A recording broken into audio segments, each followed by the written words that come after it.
Max Mini Band.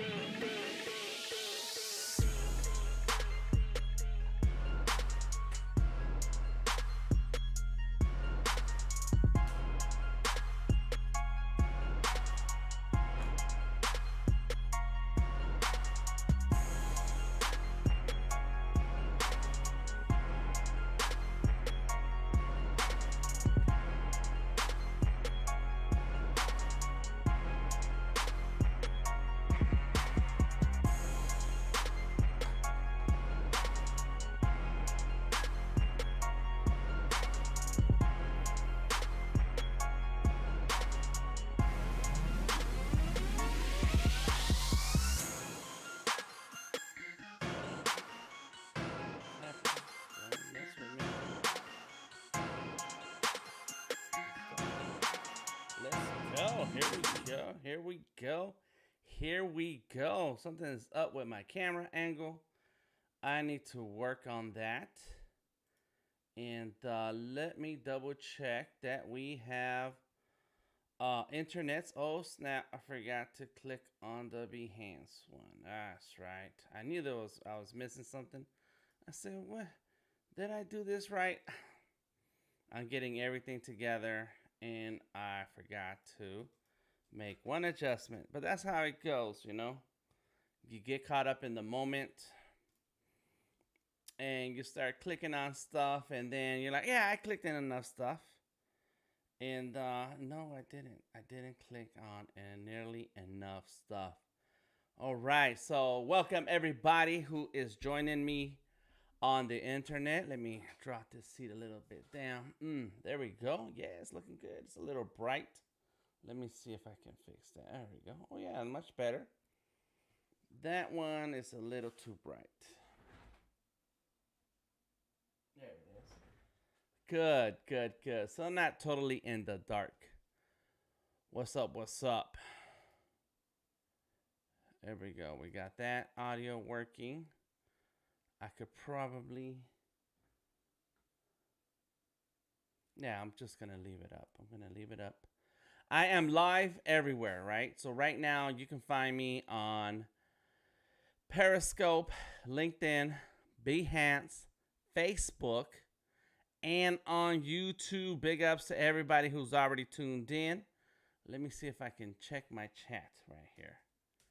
I probably can. I hope I can, so that if anybody leaves a comment, I will see it, whether you are on YouTube, Facebook, or anywhere else. Let me double check here what's going on. Oh, I already got a comment. What happened? Let me see. Why can't I see that? Oh, that was something about the hackers. Yeah. Thank you, appreciate it. But let's move on. Let me double check and see what we got. We are on Behance. What's up? Come on in. And let me see. I'm a little bit off center. What's up with that? What's up with that? Let me see if I need a... What do I got? I got room. I got room to stay right here. Cool. It's been a minute since I've been live.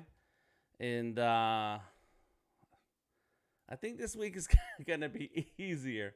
Last week, it was class after class after class. I had a lot of classes that I was teaching. And this week, I don't have any classes that I'm teaching. Well, I already did a class again on Tuesday. Yeah, so that was yesterday. I don't even know what day anything is. I do have the Discord open, the Discord channel. Our Discord has a voice channel where you can join this live stream right now, and we will be able to hear you. Interested? Check the link in the description of this video. Click on the Discord link and join our Discord. There may be a delay that will keep you from immediately joining the voice channel. I cannot find that setting. If somebody knows their way around Discord, I think I know who to ask. What's up, Stacy? How are you doing? Welcome. I do have someone I could ask, and I need to check with them and see if they can tell me what can I do. Where are the settings that I can make an adjustment on Discord so that people who join the Discord are immediately brought into the stream. Because I shared the link, I want to bring on artists of all levels to come and share the joys of drawing. That's it. Just come and hang out and draw.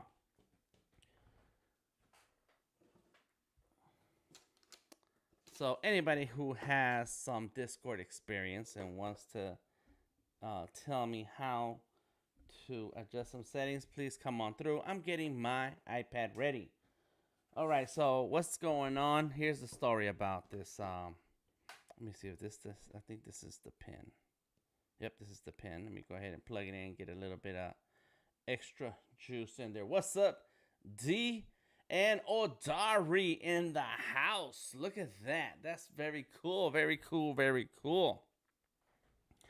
So I got these. Something just happened. It was. Oh, what's up? What's up? I'm back. I'm back, Bree. Bree, how are you doing, Bree from Facebook? We got Stacy Odari and D on Behance. So as I get ready, I'm gonna tell you about this drawing. Let me see. Maybe I can pull it up. Maybe I can pull it up. I was working on my CV. It's very important that you have a CV that you can. There we go. Let's click on that and boom, display. And work on a CV that can talk about the work that you've been putting into your industry. If you've been following me, there we go. It's a little off. Let me go ahead and adjust that. If you follow some of my videos, then you'll know that I do a lot of crop, lock, and drop it, says Tom. Word up. If you've been checking out some of my Art is King videos, that's the shirt I have on right now, Art is King.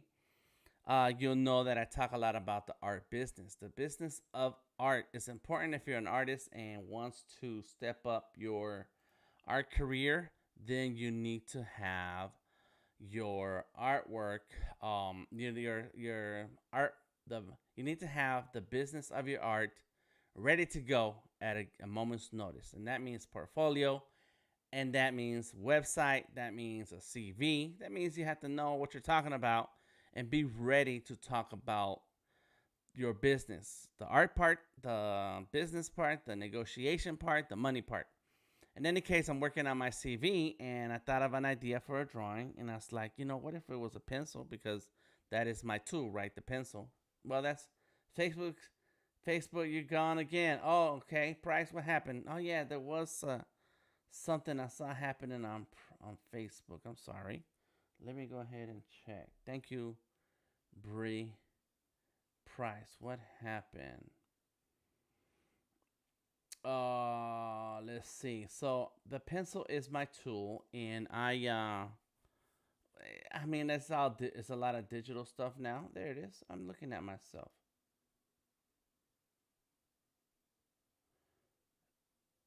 There it is. Bree, you're back. Yes, I am. So I hope you can see me and hear me on Facebook. Thank you for letting me know, Bree. Though I am just checking right now, and it looks like I am on Facebook, and it's working fine. Checking all my systems. They're green. Everything is good. So do keep me updated. Mota Void in the house. Christine, Joan, welcome. Steve, Festivus. I know. We messing with you. Thank you for joining the stream. They are on Behance. So as I was saying, the business of art, you need to make sure that your information, your content, your engagement stuff is ready to go. And so I've been working on my CV. And listen, I haven't updated my CV like in 2 years. Probably longer. And some of us were just in the Aussie stream, like Tom D and I. Oh, nice. And so in the past 2-3 years, let's skip over 2020. And are you getting this? What's up, Randall? So if we skip over 2020, I've been involved in a lot of art projects. I've been involved in a lot of um, community and art industry things, and so that's where you have to you have to be up to date on your CV. And since I've been doing so much and I haven't had time to work on the CV, and now it's time to do it. So this CV, the word CV stands for. There's a lot of conversations going on. Thank y'all for keeping it. Thank you for all of y'all who's having a conversation on Behance. And I'm going to talk about what the CV is, what it stands for, what does it mean. However, I am going to double check one more time and see what's happening on YouTube, see what's happening on LinkedIn, because I see the messages, but I hope those are good messages and not some message saying, hey, something's tripping, Dan. Let me move that over there. Boom. So what do we have here? Bam, bam, bam. I like to draw. That's working.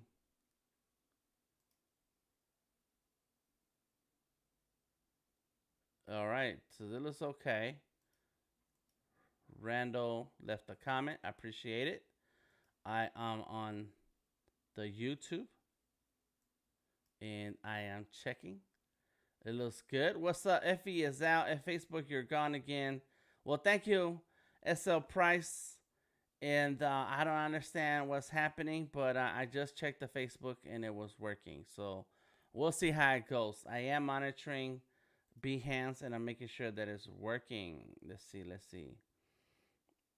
All right, so Steve, RB, Tom, Moat, thank you everybody for being here. RB said he was gonna be here, and then he said he out. Cool. All right, so I'm working on my curriculum vitae, and it's Latin for course of life. In contrast, resume is French for summary. Both CVs and resumes are tailored for the specific job company you're applying to. I have several resumes. I had several CVs. Right now, I've been consolidating the things that I do as an artist. My homie Ash asked about drawing board looking clean, tool game tight, says Tom. What are y'all talking about over there? Jeez. Um, so I've been and so like Ash FM asked me like what got me started. Why did I start my art career with tattoos? Let me see what the exact question was.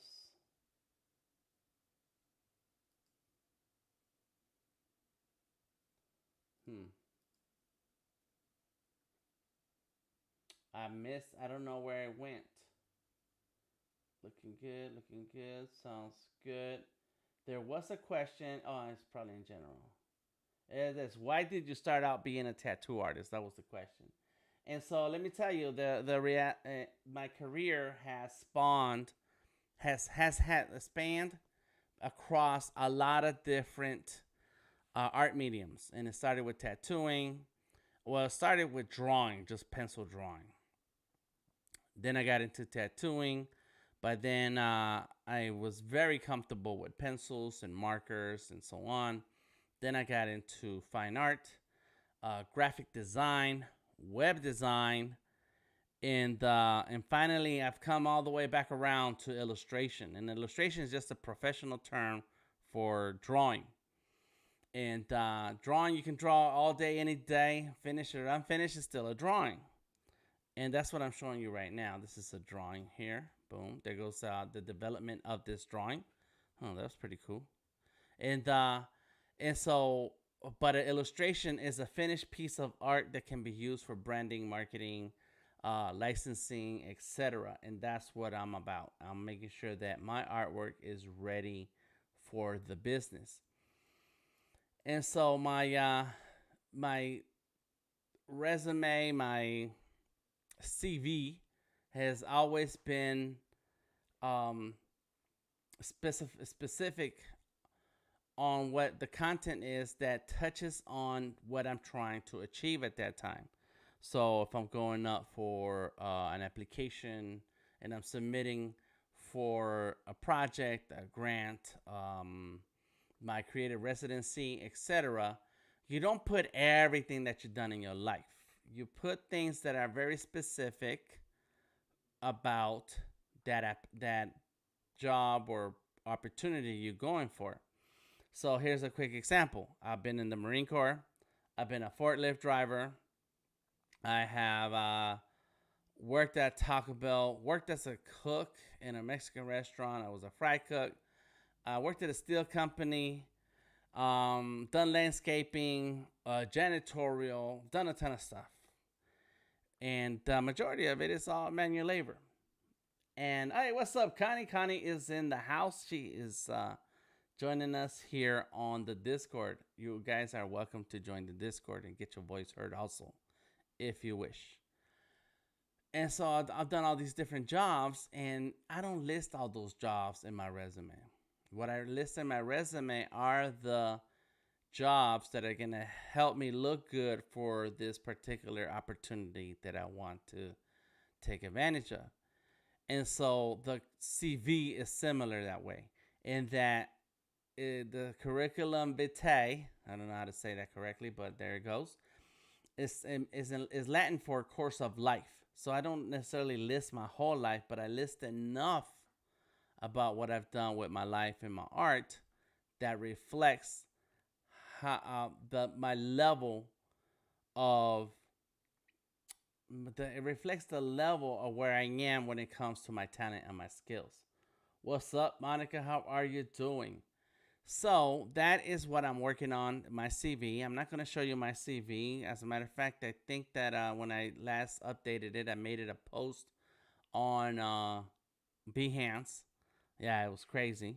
And then, but it has been it's been some time before that it needed to get updated. So there it is that I'm working on now. But what I am going to share with you today is my creative process. And so there it goes, a little bit more. And doing this drawing in Adobe Illustrator on the iPad. So that's what it's about. So sorry for the long intro. That's how it goes. I kind of been talking because I'm waiting for this pen to charge up really good. Oh, there it is. Yes. I do like the fact that the Apple Pencil charges up pretty fast. Now, if it had batteries or something, then you can just stick a battery in like in the Surface. But any case, all right. So there we go. We're good. I'm just double checking a couple of things, make sure we're straight. And so this is the final drawing that I have that I'm going to work on in Illustrator now. So let's see if I can. That doesn't work. So oh yeah, I know why. So let's go ahead and get this iPad ready. And I guess this is the time when I need my glasses. What I do with those glasses? And I got my headphones. I got some headphones, and I'm pretty happy because I already have the AirPods, but I don't like how they dangle out. And so these are cool. These are Lenovo. Lenovo has some headphones, and they were half price, so I got them. I was like, yeah, I'll take that. Okay, so the iPad is ready. And Tom says P is for process. There we go. Let's see this thing jump up. Don't like that. Let's do it again. Yeah. I forget that I make a lot of adjustments. And then when I'm live, and then when I come back the next time, things are a little bit out of whack. There we go. There it is. There it is. What's up? There it is. Bam. This is my iPad. All right. So thank you, everybody, for hanging out and being here with me today. Let's go ahead and get started. I am going to move a couple of things around on my screen so that I don't have to turn my head all the way this way. I need to make sure that I face the camera. All right. So we got the curriculum vitae. What's up, Tamika? She is joining us on YouTube. Anybody who wants to join the Discord, jump on in. The link is in the description of the video. just come on in and say, "Hey, what's up, DTM?" That's like, well, "What's up with you? What's up with you? What you talking about?" All right, just move my microphone just right because I'm gonna be drawing right here. So let's go ahead and get that picture, get that drawing that I'm going to use in my illustration for today. Let's see, there it is.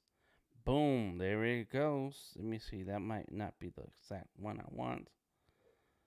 Come on, come on. Oh, is that the? Well, no, that is the one. That's the one I want. Yeah, yeah, yeah, yeah. Yeah, yeah, yeah. Anybody watches those pitch meetings on YouTube? Yeah, yeah, yeah. All right, here we go. That's right. That's right. Another one of my the what do you call it? What do you call it? Exclamations? I don't know. Oh, this coffee's good.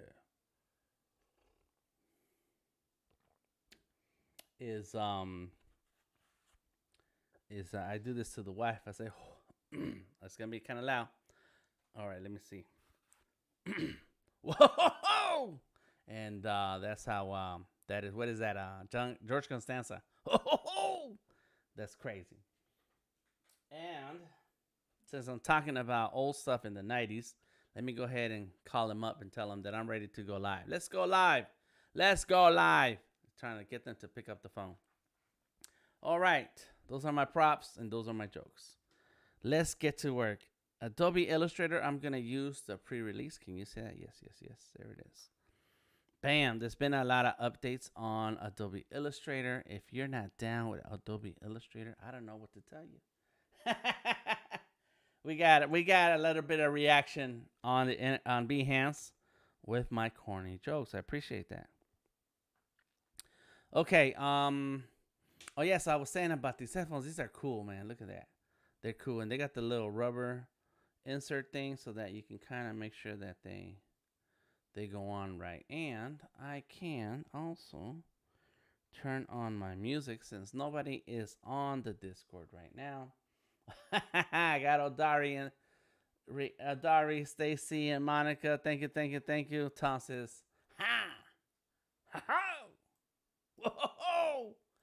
Man, them Seinfelds, I gotta watch them every couple years. You watch the whole series, everything. All right, let's get in some music here.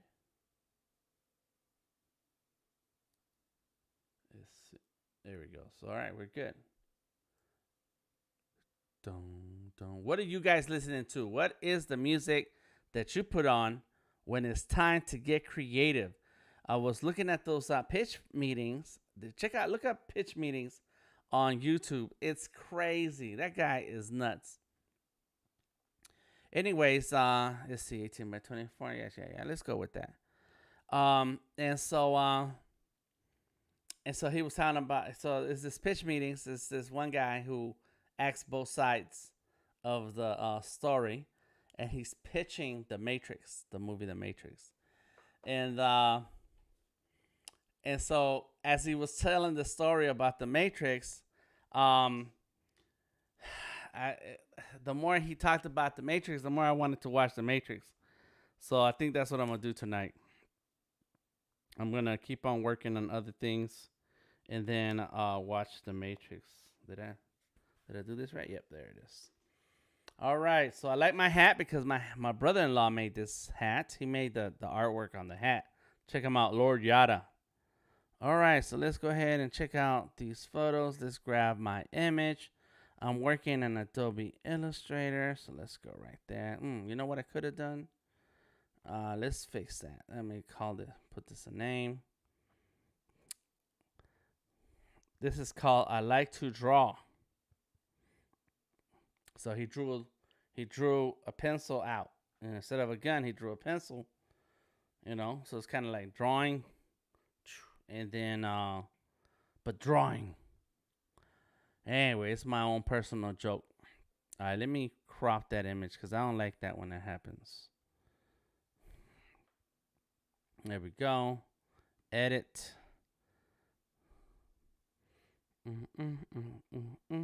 So sometimes I like listening to The Matrix. Right now I'm listening to Tricky. It's the song's called Aftermath.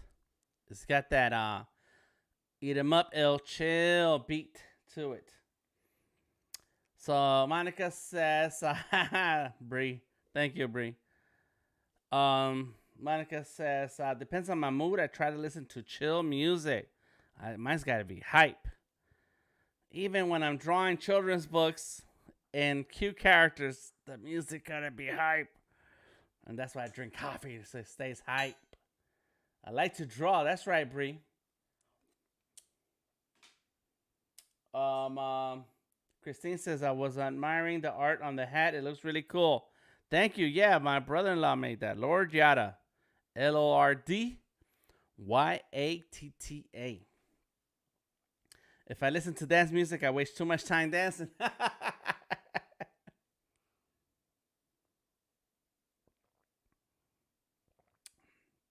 That's right, Tom. About to fill him up with lead. Eat him up, ill. Chill. All right, so let's get this picture again.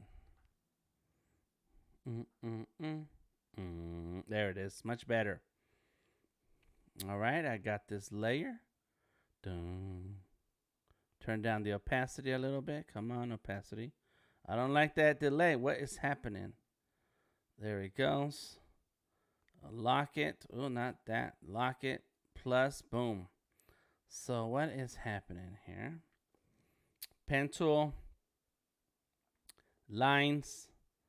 Let's make it a blue. Boom. Boom, boom, boom. Boom, boom, boom. That's that, eat 'em up, ill. Chill. Boom, boom, boom. All right, let's start with something simple and easy, right? My face. That's me. That's my face. I don't like how the nose is crooked, so I'm gonna fix that, and I'm probably gonna start with that right now so I can fix it.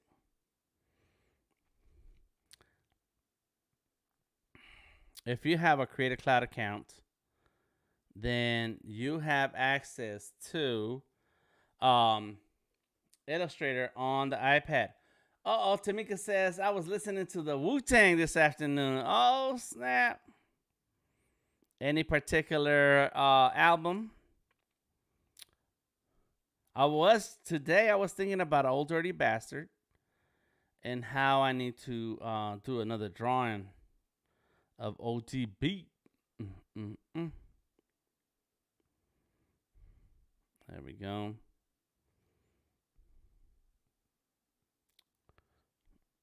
Boom, boom. Yes. What was I thinking about ODB? Why was I thinking about him? I can't remember the exact thought that was going on in my head. So check this out. I can rotate my screen because I got the fancy pre-release for Adobe Illustrator. How do I get the pre-release? DTM.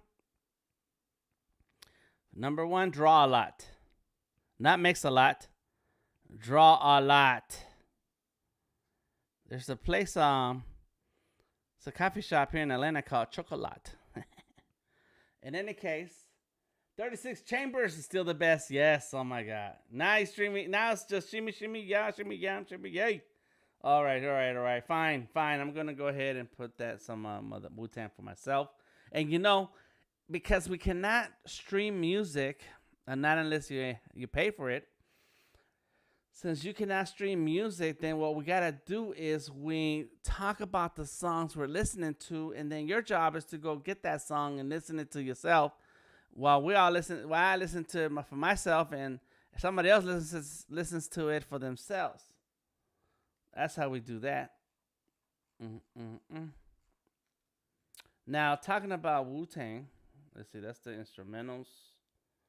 Where is my Wu-Tang? It's supposed to be best of Wu-Tang. Bobito, Buena Vista,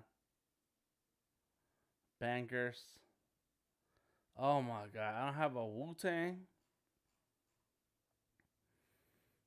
I was gonna say, dang, I missed something. I missed something. All right, all right, all right, all right. Fine, fine. But that's what we can do, right? You listen to your own tracks. All right, fine. Let's get it. I have a playlist and it should have pulled up, but it didn't. So here we go. Wu Tang. Oh yes, I was gonna say, who here knows about this album that has all the music that Wu Tang Clan used in their um music? Huh? What the source music? Who knows about all that source music? Oh, come on. I was doing something and then the thing moved. All right, so I'm gonna tell you a little bit about it, but let's see, let's see. I got flavor. Monica got flavor. That's right. Shimmy, shimmy, yam, shimmy, yam, shimmy, yay.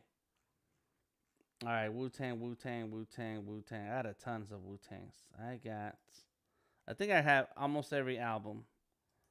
All right, add new playlist. Woo, it's the Woo. The Woo's coming through.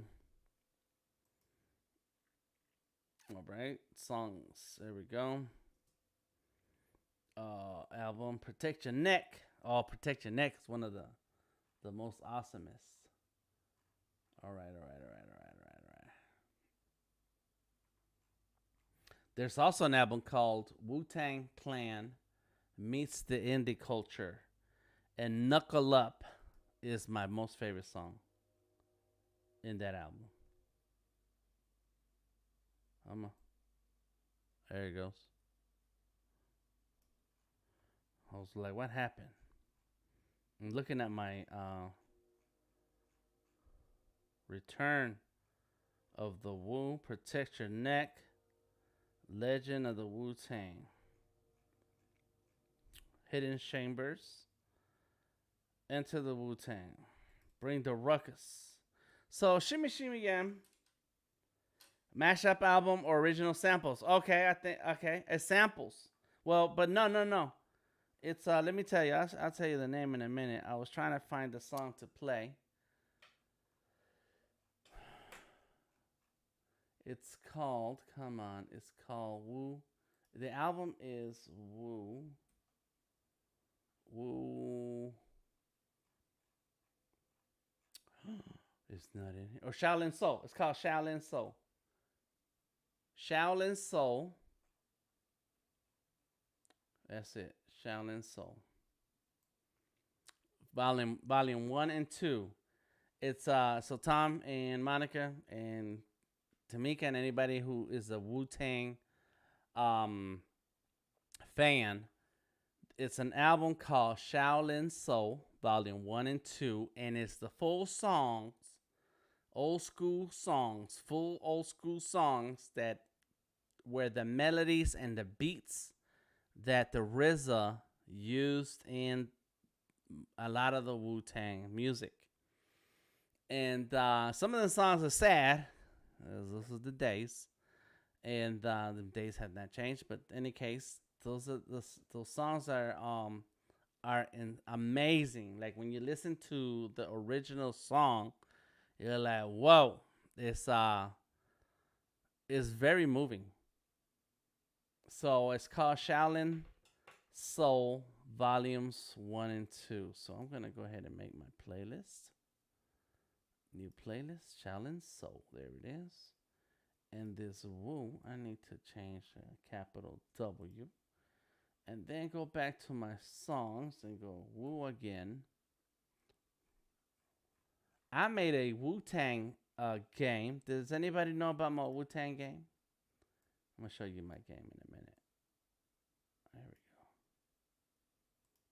All right, I got all the Wu Tang Clan music together.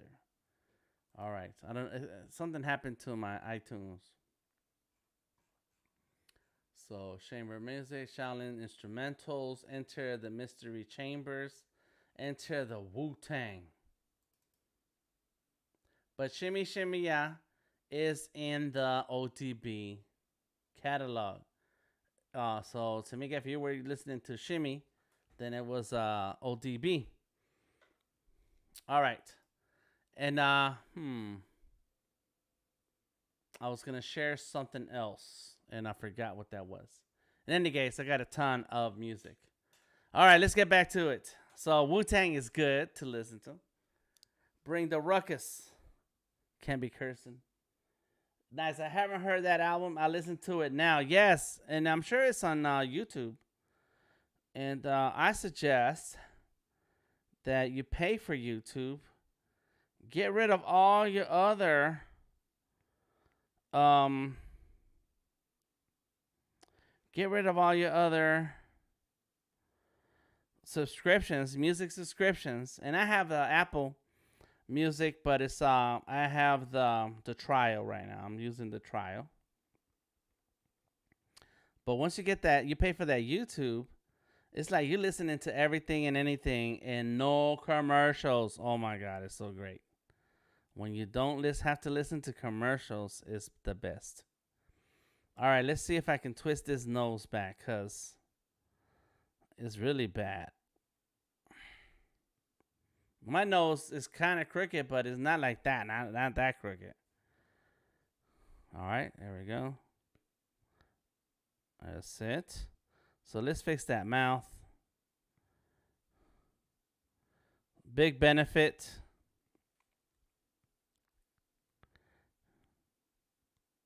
I guess I could go right there, but that's not good. I don't like that. So let's fix that.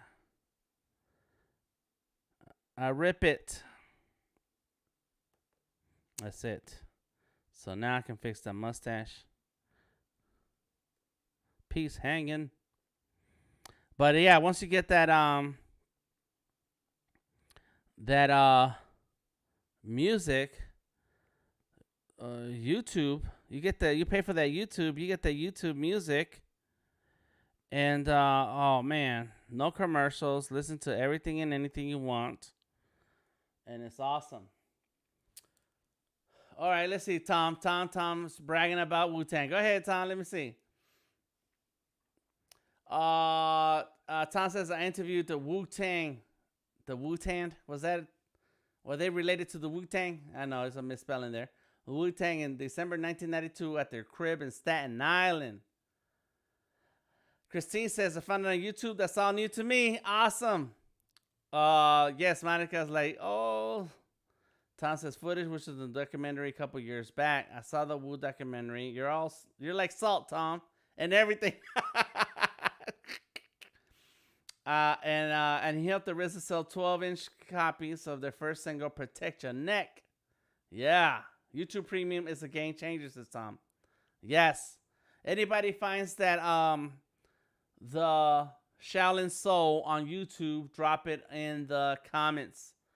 Oh, SL Price said I was listening to DJ Cassidy pass the mic on YouTube. Okay. Nice. I need to find that. There's a lot of great DJs on YouTube. And to me, that's one of the other things that I do a lot is listen to DJs' playlists because the good DJs, they know how to put music collections together that go together. You know, that's what separates a good DJ from somebody who just plays music. And nothing wrong with just playing music, but the DJ moves the crowd. All right, so let me see. What was I gonna look up? Yeah, they said DJ Cassidy. Oh, we got a link, Stacy. It says copy. Monica says I used to DJ way back before it was trendy. What? We got artists doing different stuff. Oh, there it is. Yes, that is it. Da, da, da. Bum, bum. Whoa. If I could sing, I would sing the whole Wu-Tang catalog. So Shaolin Soul Volume 1, that is Stacy, thank you. He has the artist singing. All right, let me see if I can look up DJ Cassidy. But yes, it's got so much. Pass the mic. that Shaolin Soul has so much soul, like emotion and feeling. DJ Cassidy should get an Emmy Award for those Pass the Mic shows. Yeah, so there it is. I pulled it up. I'm going to lock it into my music playlist. I have a whole hip hop playlist. Monica says, I was 17 years old. My brother will sneak me into the clubs to do my sets. What? Found love. All right, let's see. Tamika, what you got there? Copy.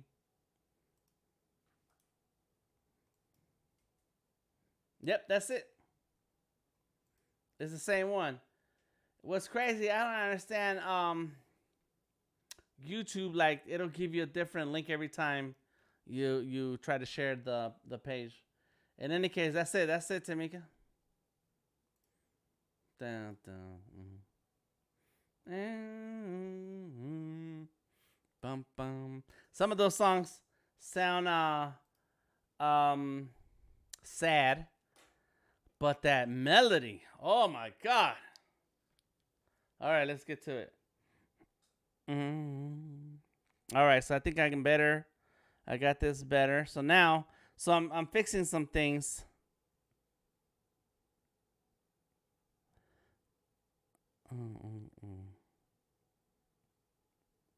There you go. Got an eyebrow.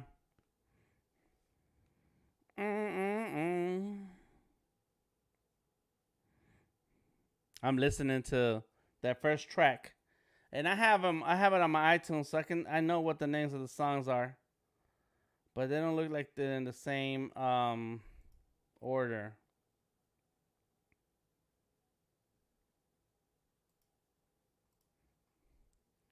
The first one says, "Oh yeah, it has the names on the playlist. Good, good, good." Trouble, Heartaches, and Sadness is the first song, and right now I'm playing Let's Straighten It Out. Oh my gosh! But that's the first. That's actually the first song, unless I got them out of order. These songs are amazing. Bam, bam, bam, yes, I have the Apple subscription also. I have a free trial right now. And then I found out that my wife paid for it. And I got the subscription way back in the beginning when it first came out. Because I got 200 gigs. And I'm sure Tom has a ton more music than that. But I have 200 gigs worth of music.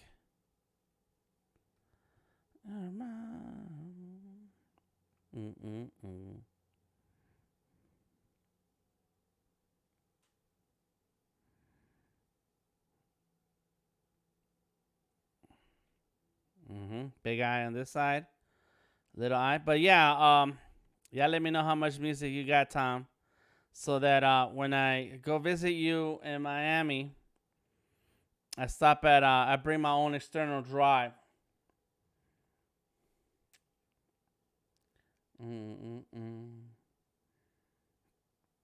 And but I do have a ton of music, and but I do like the opportunity to use Apple Music for the rotation of other tracks that I may not have, and just being all around included in what's happening. All right, here we go.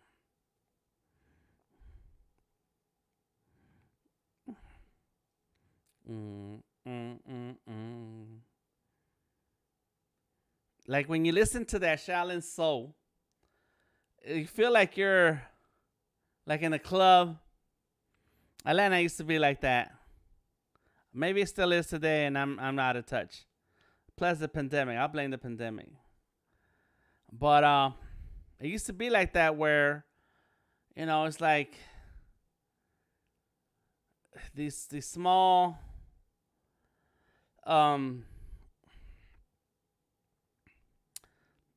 cozy clubs, and the musicians are just playing the music. They just got that a smooth vibe.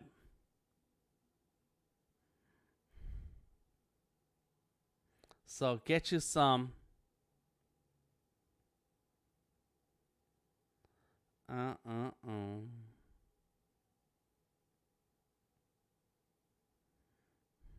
There you go. I don't like how this works. There it is.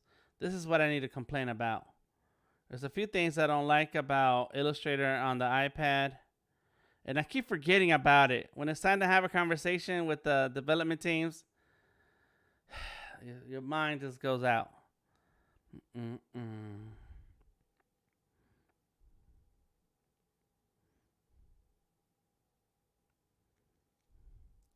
So I hope you guys found that playlist because it's awesome. Like this song, As Long as I Got You, like that's that classic Wu Tang. Bum, bum, bum, bum, bum. Mm. Oh, whoa, whoa, whoa. And let me tell you about this Wu Tang music. 24/7 ATL, where the party never stopped. I'm telling you, Bree. Maybe I'm just too old to be out in them streets, but uh, Atlanta, oh my gosh, it's a party town. It was a party town when I remember. But watching that of Mice and Men uh, show of the story of the Wu Tang, just the music itself, it just makes you just want to get into it. You're like, yes, that's that beat. That's that beat.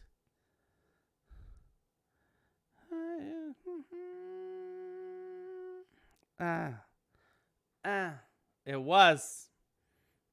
Yes, Brie. It was. It was. It was. In the 90s, it was insane. Da, da, da, da, da.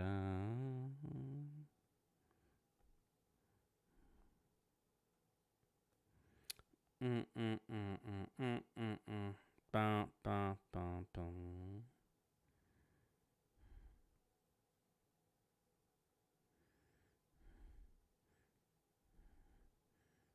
Da, da, da, da, da, da, da, da, da. So I think that's what we gotta do is share playlists. That's it. Just share playlists.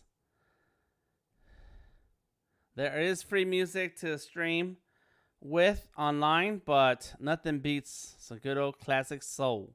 And Christina says a bit of a 70s vibe. After the show is the after the show is the after party. Oh, Jay, I don't know what you're talking about, Tom. Let me see. I just figured out how to name my layers in Illustrator for the iPad. That's great, Monica. Yes.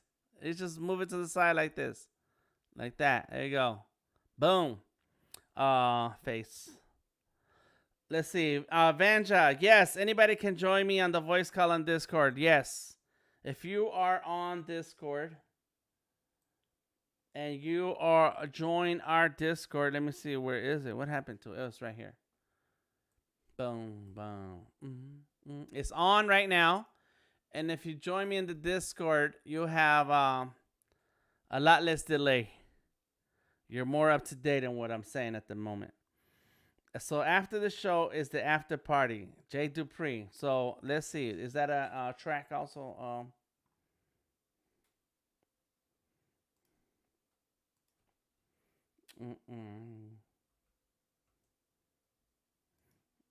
After the show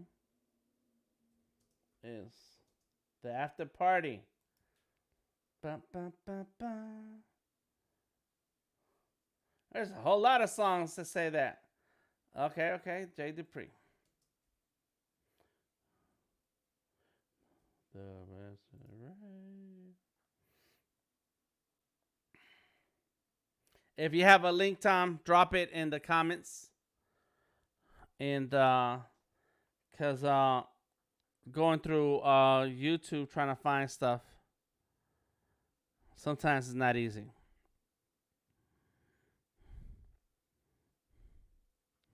But yes, Vanja, you can join on the Discord. The link to the Discord is in the description of this video. It's over. It's over. It's kind of sad though. That's a sad song. Dun, dun, dun. There we go. Yeah, I kind of wanted a thick outline. Maybe that's too thick. Let's see. What can we do with 10? I like it at 10. There it is. Okay, cool, cool, cool. So now it's the beard.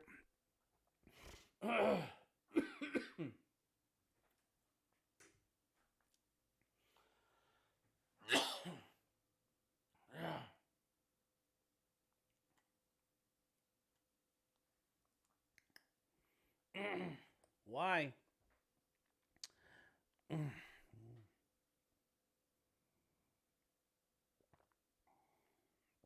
Stacy G is in the house. Let me turn down my music so I can hear you. Are you there? There it is. Are you saying stuff? Maybe I need to check my stuff here. Oh, there you go. I hear you. How are you doing? Yeah, it's been a minute. Nice, nice. Well, welcome to the stream. You get a few seconds of you actually get the live at as it's happening, and everybody online gets it like a few seconds later. So welcome, welcome. What you been up to?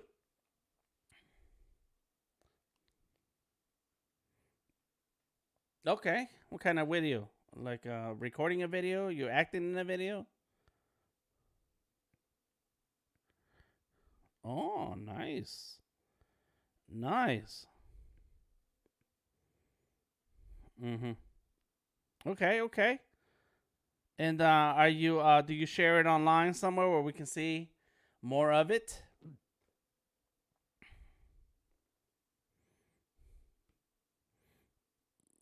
Mm-hmm. Yeah, yeah. I can see that, and I can hear myself. So I think it's your you have to just check your settings on Discord because or turn off the audio on if you're watching it online. Yeah. Okay. There you go. Cool. Cool. Cool. Cool. Nice. Cool. All right. And so, how'd you hear about the Discord? You been on here long, or is this your first time, first day?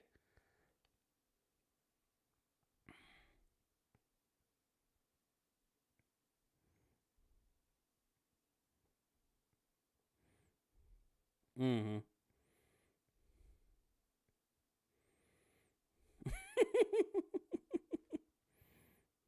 That's right. Nice. Nice. That's right.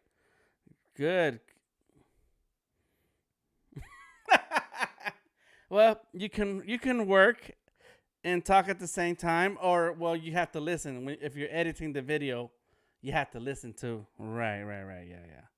Yeah, well, that happens. I was supposed to be working on my CV last night, and then I thought of this idea for this drawing for the front cover of my CV, and so I spent 2 hours drawing instead of working on my CV. It's like no, because the drawing is important. That's oh, thank you, thank you, thank you. I think I like to draw, and so that's what I'm after. Like, um, uh, a pun on drawing, kind of like a cowboy, that kind of draw, and then but then drawing, So I like to be clever. Nice, yes, yes, yes. And so you've been on the Discord, but when oh, so you've been on Behance, and that's how you've been catching up to the things that I've been doing. Nice, nice. That's cool. Yeah. Yeah, and so is this stuff that you're doing for corporate clients? Is that a freelance thing or you are on the job? Oh, nice. I like that. How long you been doing video editing for freelance? Oh, so you a big time pro.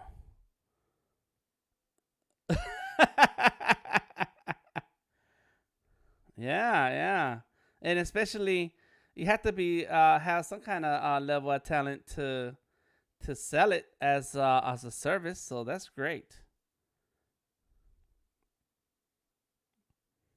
Mm. Yes, yeah. I've been reaching out. I'm constantly selling, like kind of soft selling. Always talking about myself, always sharing my progress and my process. And right now, I'm talking to a couple people, and I was like, oh, if they respond one way, then I'm gonna say one thing, but if they respond another way, they're gonna say, oh, let's talk about your work or something. And I have not updated my CV in a couple of years.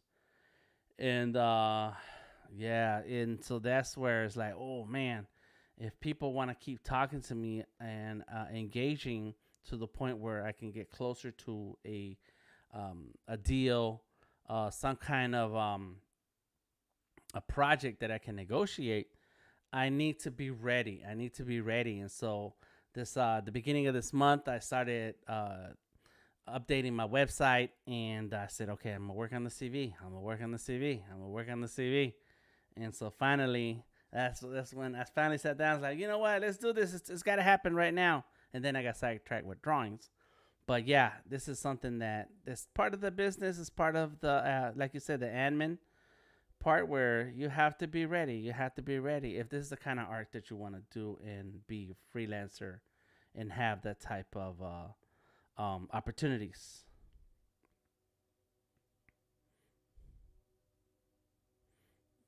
Hmm.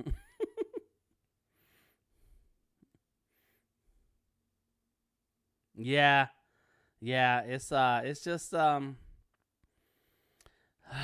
sometimes it's taking me a long time for me to update my CV because you're constantly on to the next project and the next project and the next project, and so eventually you you get so far behind in updating the Behance, updating, in your case, I guess it would be like your reel, and because you're constantly doing something, but the best proof for your work is showing instead of telling.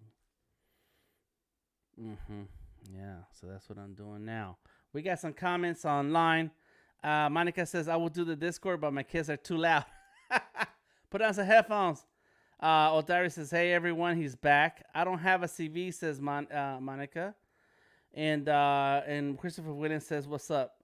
So, a CV, it depends on who your clients are, and it may be necessary. It's not necessary for all, and it's not for all artists, but it's helpful. And so a CV has to do with the part of the business of art where you, I don't like saying it like this. You have to sell yourself, but the CV does the selling for you, just like your portfolio does the selling for you, just like your website does the selling for you. You can sit there and have meetings with clients and tell them, no, no, no, I really do know how to do this thing. No, no, no. Yes, give me some money and I can do this project for you. But then instead of you having all these meetings trying to tell people that you can do something, your website says it for you. So all your job is just to say, hey, yeah, I'm Dan. I'm a 2D illustrator and I like working on such and such and such and such. And just with that information, somebody who's interested in you is going to be like, oh, really? And then they'll pull out their phone and then start looking you up. It's like, well, let's see who this person really is. And your website, your portfolio, all your social media will then speak for you. They're all going to tell the story that you want to tell. So if you want to tell the story that you're a great illustrator, the internet will say that because you posted it. But if you don't spend time shaping your message online, then when somebody looks up info about you, there's nothing to be said. Or the things that somebody else has said about you, whether good or bad, are the ones that are going to pop up. So this is where we have to take care of that business. You can jump in anytime you want to, Stacy. I'm just talking now, reading now some of these comments. Shantiva, how are you? She says, peace on to you. Dan, how are you doing today? Great sketch. Thank you, thank you. And Bree says, you have to toot your own horn. Yes, you do. Unless you pay somebody to do it for you. And that is not a bad idea. Getting salespeople to work for you and get your contracts. Getting people to write those grants for you. Getting assistance. Admin assistance, but you had to pay some of those people, and fortunately, in my case, my wife is super hardcore about staying organized, and so she helps with that part. I don't do it. I don't do it. I don't want to. I just want to draw. I just want to create. And but I do like to negotiate. So I do the social media. I promote myself. I promote my work, and then I meet with the clients. I negotiate the project, the price, the deliverables, and then I do the artwork. And then my wife sends off the contract, the invoice, we get paid, and I do the work. So it helps to have a team. You should have a team, Stacy. Get somebody on your team. Oh, there you go. Yeah.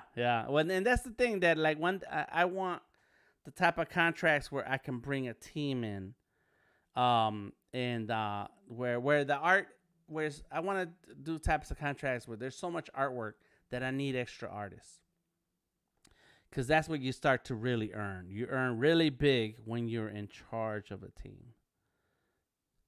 Mm-hmm. Yeah. So if you guys are joining the Discord, there is like a 10-minute wait to join the voice channel. I don't know how to change that. So I think Vanja was saying something about getting in. Can't get in, but you're in. You joined, but you can't get in. Monica says, so I'm stuck on my website, though. I'm not sure if I want to make my website my full name or go with the art school tourist handle. Well, it depends on what your website is about and what your art is about. And also, what kind of client do you want to attract and for what?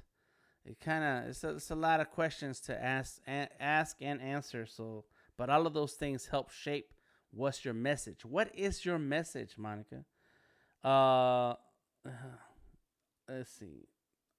Christine says that's a tough decision, but easy to remember. That's important too.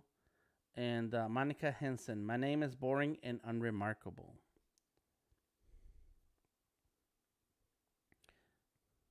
There's like music or something happening. What's happening?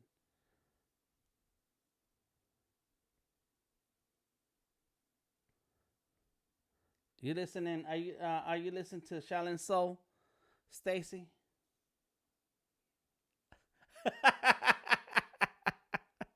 We're all listening to Shaolin Soul. Yes. Well, then you gotta mute your mic and then play the music. I got you. Um, there you go. So now here's Monica. So your name, it can be your brand, can be your name. Just like my brand is my name, Delta Tango Mike. But my title is The Creative Genius. I made that up by myself for myself a long time ago. And now I've seen the name The Creative Genius used but it's not not it's, to me that's my title. Like that is my official title. I'm a 2D illustrator, but instead of but in my website is the creative genius, and that's how I branded myself. And it works for me because then it gives me the room to do all types of art. It doesn't have to be just 2D illustration. It includes mural work, fine art, installations, just about a lot of different things. And so it kind of reflects on the things that I do and that I'm able to do, and it works for me. But then I also have a website called Delta Tango Mike, and that is my artist name. That's what I go by. That's my name. And Delta Tango Mike is the. Christine says, "I'm really enjoying the Shaolin Soul. It's amazing." Yes, it is. Um, and so Delta Tango Mike is nothing but DTM, or Dan the Man, and that's my name. So that's my website also. And what I have done, what's worked really well, is not so much the name. Now the names have become my brand, and my brand is known as character art, because for 20 years that's what I've been promoting. So even though your name right now may not be associated with any particular art form, as time goes on, it becomes known, and so then Monica Henson, or the, what is it, the artist, the touring artist, the art school tourist, may become a brand in itself, that once people hear it, they associate it with a particular type of art. So start with something and see how that works. Start with a name, start with a title, and then see if you can make it work. The thing to keep in mind is to understand who is your audience, who is going to be looking at this website. And right now I have not looked at your website. I think I have before, because I think that's your Instagram also. But think about the people who are going to look at your website, or the people who are going to hear the name Art School. What is it? Oh, thanks. The Art School Tourist. And so people are going to they're going to hear the words art school, and it may not interest them, because why do I care about looking at an art school? Unless they're a parent who wants their kids involved in art, or an emerging artist who wants to learn more about art, in which case the words art school resonates with them, and then they want to know more about it.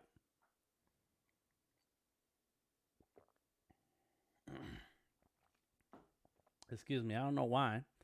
I was sitting here drawing a second ago, and then my throat just went dry, like shoo.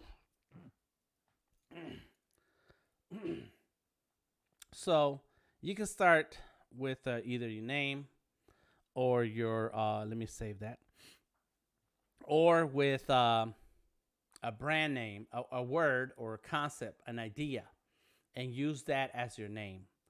But the more you use it, the more you produce, the more you share, the more it becomes part of your reputation. And reputation is just another word for brand. Brand is just another word for reputation. And as you build your brand, you build your reputation, and eventually people will talk about you to other people, and they'll say, this happened to me. Somebody will say, hey, do you know any illustrators? We need an artist to work on such and such. And then the second person will ask a third person and say, hey, do you know an artist who can do such and such? And then a third person will say, yeah, I know Dan. And then the second person will say, oh, I know Dan. You know Dan? I know Dan too. And then and they will have come across your work one way or the other. And then they'll say, okay, cool. Well, that's the name I'm going to pass on to this person who was just looking for an artist, looking for an illustrator. And it was your reputation. You built a reputation so big, they don't think about what is Delta Tango Mike? What does that mean? They don't think about the creative genius. He's full of himself. That's a big ego right there. What do you mean the creative genius? And so then that's where you then start taking, start bringing people to you because of that reputation.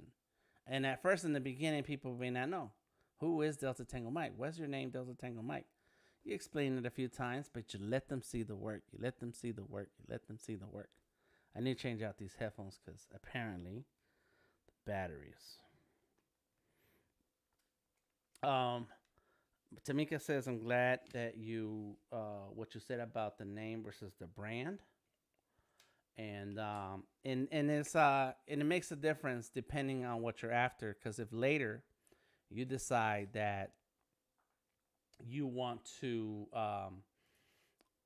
build an agency, you can build an agency with your name. Choose your output. You can build an agency with trying to fix these headphones. Come on.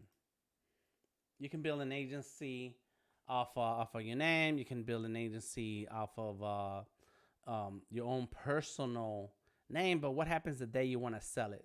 Let's say you want to sell that agency, and you're like, yes, Daniel Flores Agency is for sale. And then you sell that name, and now you're like, well, now I can't even use Daniel Flores as my artist name because I sold it. But if I sell Delta Tango Mike, not that I would, it's just it's a pretend make believe. What is happening? Oh, there it is. It's make believe. There it goes. Then if I sell Delta Tango Mike, then it's cool. I got another name, and you know what? The reality is, I have like 10 different names that I come up with all the time, and I write them down. It's like if I ever need another artist name, I got it. And you can't just switch your name out. You shouldn't, because you're building reputation on a name, on the name, on the name, on the name, and eventually, you if you switch names, like switching out a logo, people are gonna be like, well, what happened to that? I don't know who you are, but I know who Delta Tango Mike was. Where is that person? No, it's still me. Like, no. So yeah, you wanna be consistent when it comes to finding a brand name. But there's always that question: should it be a brand name or should it be my name? And I always suggest a brand name or even an artist name. Just go with an artist name that describes or touches on what it is that you do. I can go on and on and on. Sorry, I just had a moment where I had to fix my audio. Let's see if it's working. Yep, there it goes. Got it. I just got these headphones and they're cool, but battery dies fast. So that's not good. All right, so what do we got? What do we got here? We have, makes sense. I'm not trying to teach kids art. I'm just want to show that I can do lots of different art. Oh, you want to show that you can do different types of art. Well, I'm glad you said that, because I was going to ask you, like, what's up with the art school? What's that mean? The art school tourist. Yeah, and I'm going to keep reading these comments, and I'm going to come back to this. Gotta go. See ya. Cool. Good night, Vanja. Christine says, business names is probably the hardest thing to choose when you're starting out. Odari says, I have about 10 names myself. Yes. And Bree Price on Facebook said that they're cool that the beard is a pencil. Yes, it is.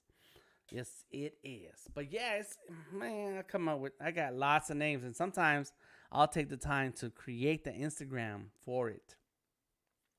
Because then I think, okay, when I have time, I'm going to develop some art to support that brand name. Who got time for all that? I don't know. I got time. We back with you, says Tom. Same here. I'm trying to consolidate. One thing that I have done is make sure that all my social media has the same name, Delta Tango Mike. When I share my Instagram, it's the same name as my Twitter, it's the same name as my website. That way I don't have to say, hey, find me on Instagram under one name. But if you're on Twitter, you need to type in this way. And if you're on Facebook, yep, my throat, come on. You need to do an underscore and a dot. It's like, what? What's going on here? Why can't we just have one name? We need just one name. It has to be the same name so that no matter what, people will find you. And then you only, like right now, where is it? Right there. It says, oh, I haven't even changed my screen. Sorry. Delta Tango Mike. That's it. Look up Delta Tango Mike. That's me. Everything about my art is right there. And now I do come up with other concepts and other names just for fun. Will I work on those? I don't know if I ever have time. Pencil Pusher. I have a friend of mine. His name is the Mad Penciler, so I made an account called the Born Penciler. I have another one, Typo. Designing typo, something like that, so I can do ugly designs. It's just ideas. It's just ideas. Christine says, then when you figure out the names, you have to lock down the domain names and all that social media accounts. Yes, that's right. And so I have Delta Tango Mike, my website. I have The Creative Genius. That's my website. They have different stuff in them. Delta Tango Mike is my personal website where it's all about me. I am Delta Tango Mike. The Creative Genius is all about my professional work as an illustrator, because that's what the Creative Genius title stands for, 2D illustration. It wasn't easy to come up with it.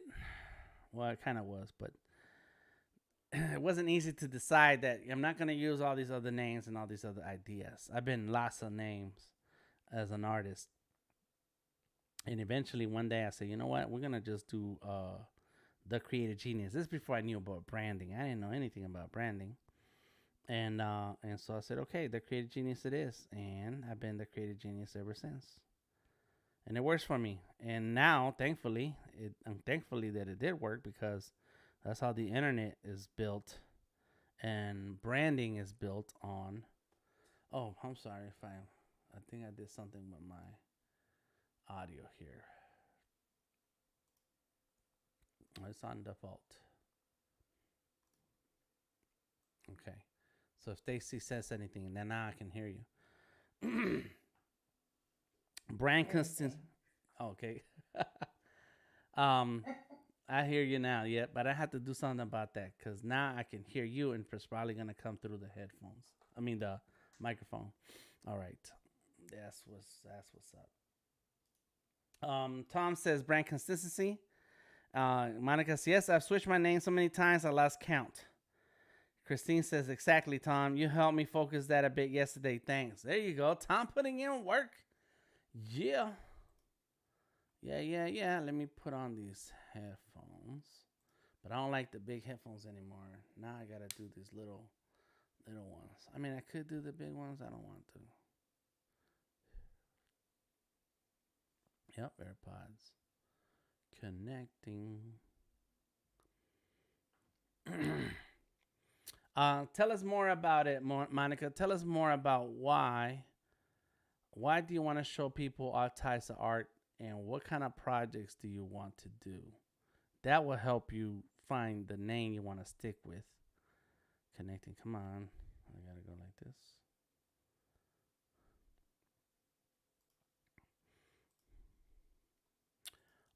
Because that helps. Like, I have a name for the tattoos. I've had several tattoo brand names, just because that is I've been doing tattoos for a long time, and as time goes on, I try to refresh, and there's nothing wrong with rebranding later. Rebranding is something that people do a lot. And even more than rebranding, it's also part of like updating your portfolio and stuff like that to make sure that people know you for this thing now.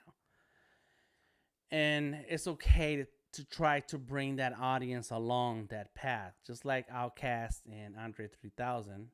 He was not Andre 3000 when Outkast first came out. What was he? What was his name? I forgot.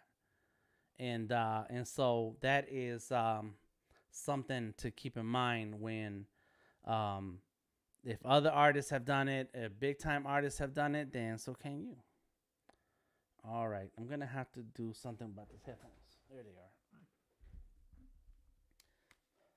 Sorry, y'all. Let's turn this on.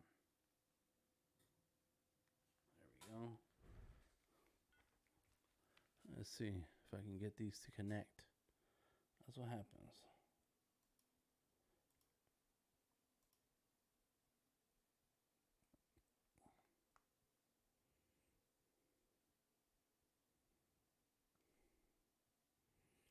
Come on, headphones.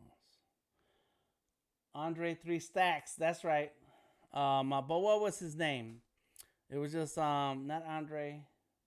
What was Outkast's name? Come on, headphones.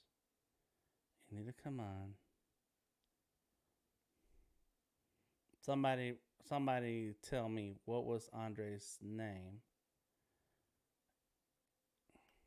Because it was Big Boy's been Big Boy. He ain't changing his name. Oh, you telling me that the battery is dead after all this? There it goes. Turn it on, man. There it goes. It's on. Got it. There it goes. It's blinking. Come on. There it goes. It's blinking.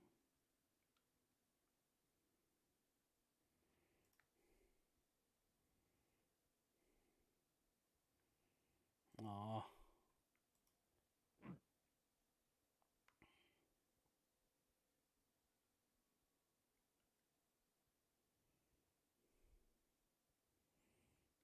All right. We'll figure out some of these headphones. The reason why I don't want to wire them in is because the computer is um, a little bit away from here. The moment you realize you want real headphones now, Tom, I got several real headphones, and the cords are long, but it's like I don't feel like having to reach around to plug things in, unplug things. It's a mess, and so my Bluetooth should be working, but now it's not working, and I have several pairs of Bluetooth headphones.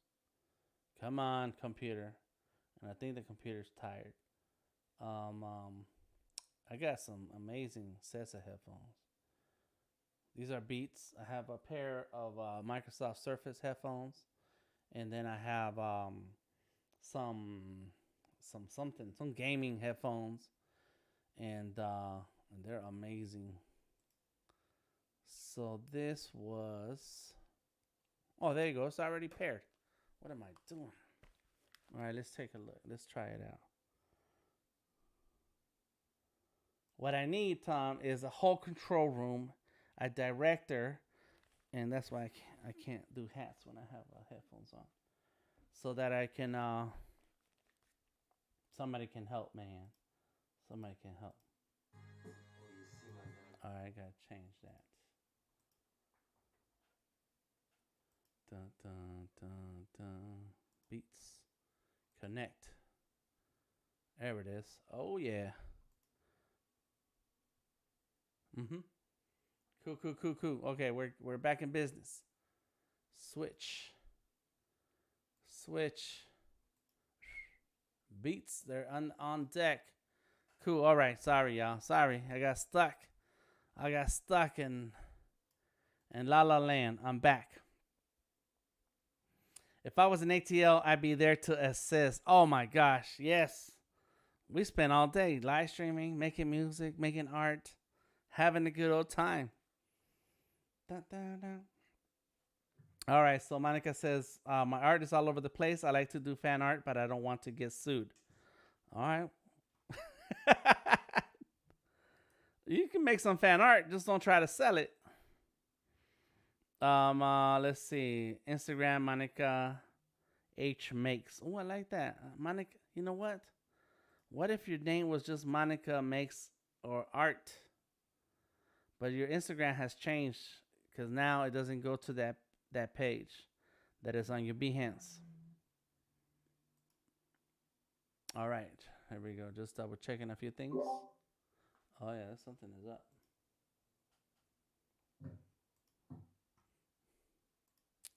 Speakers, I see. Audio is gone for me. Can't hear you. There it goes. Bam, bam. I can hear you, Monica. I can I can hear you when you talk.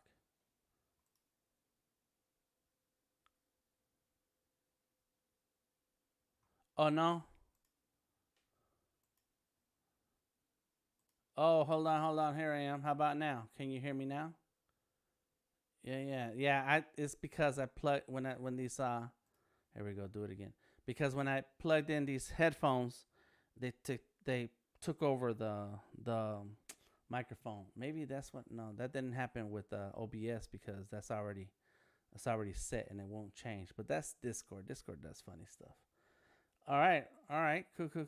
Well, we're still here then.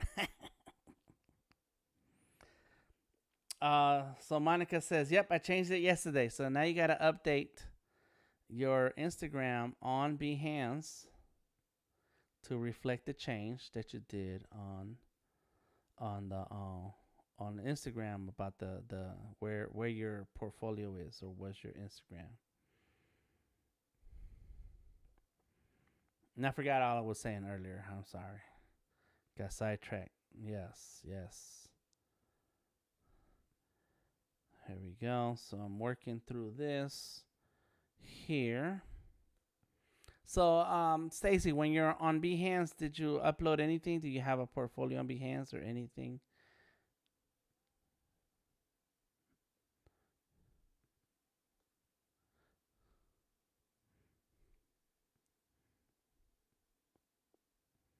Mm-hmm.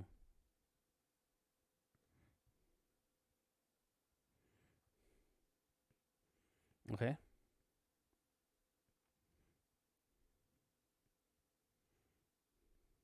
Okay. Gotcha. So you're in the Photoshop Discord. Yeah. Nice.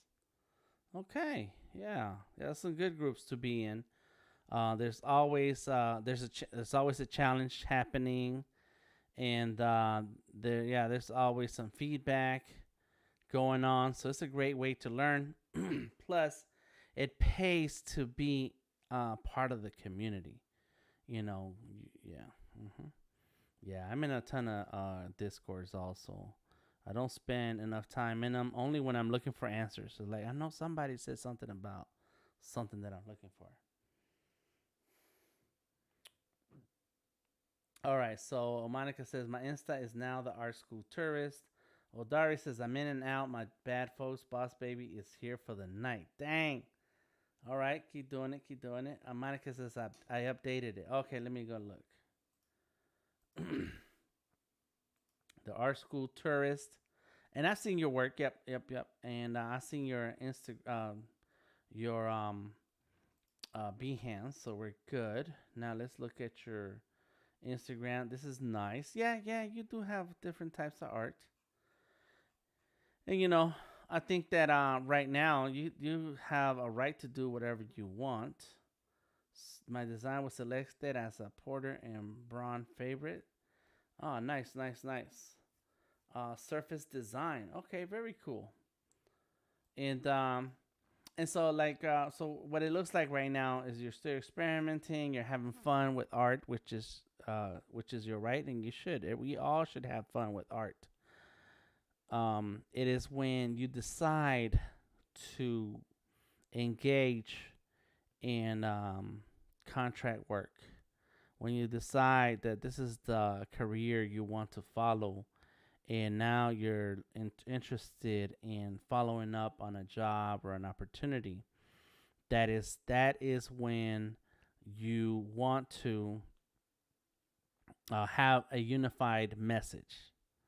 That's when you want to make sure that people know you, um, and for a particular skill. And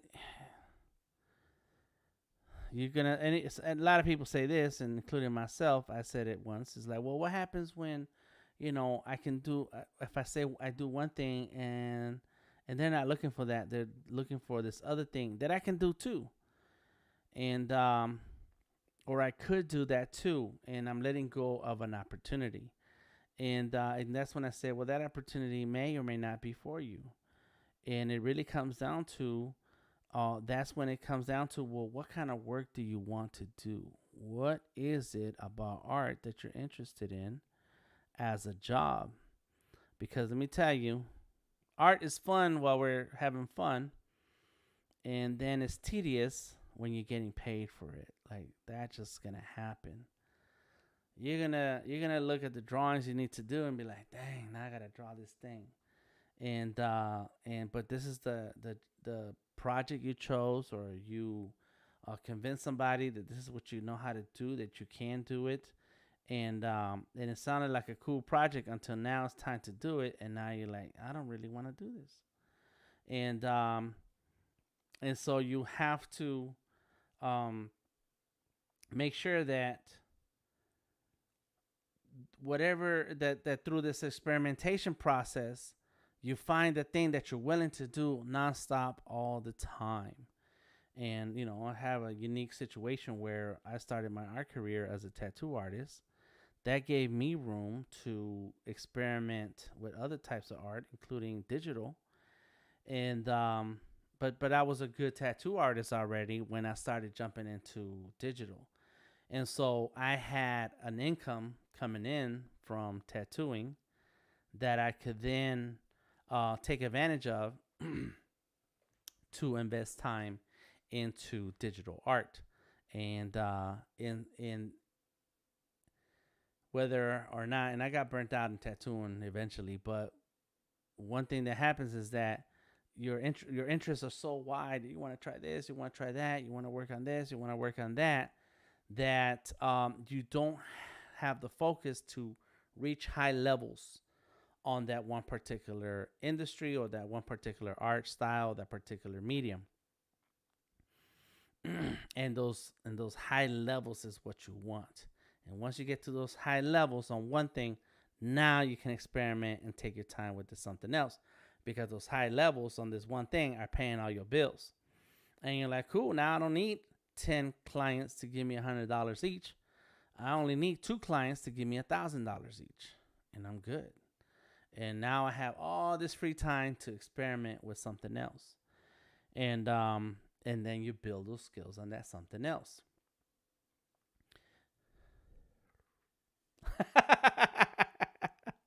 Yes. And I want to be some of these other artists out there doing it.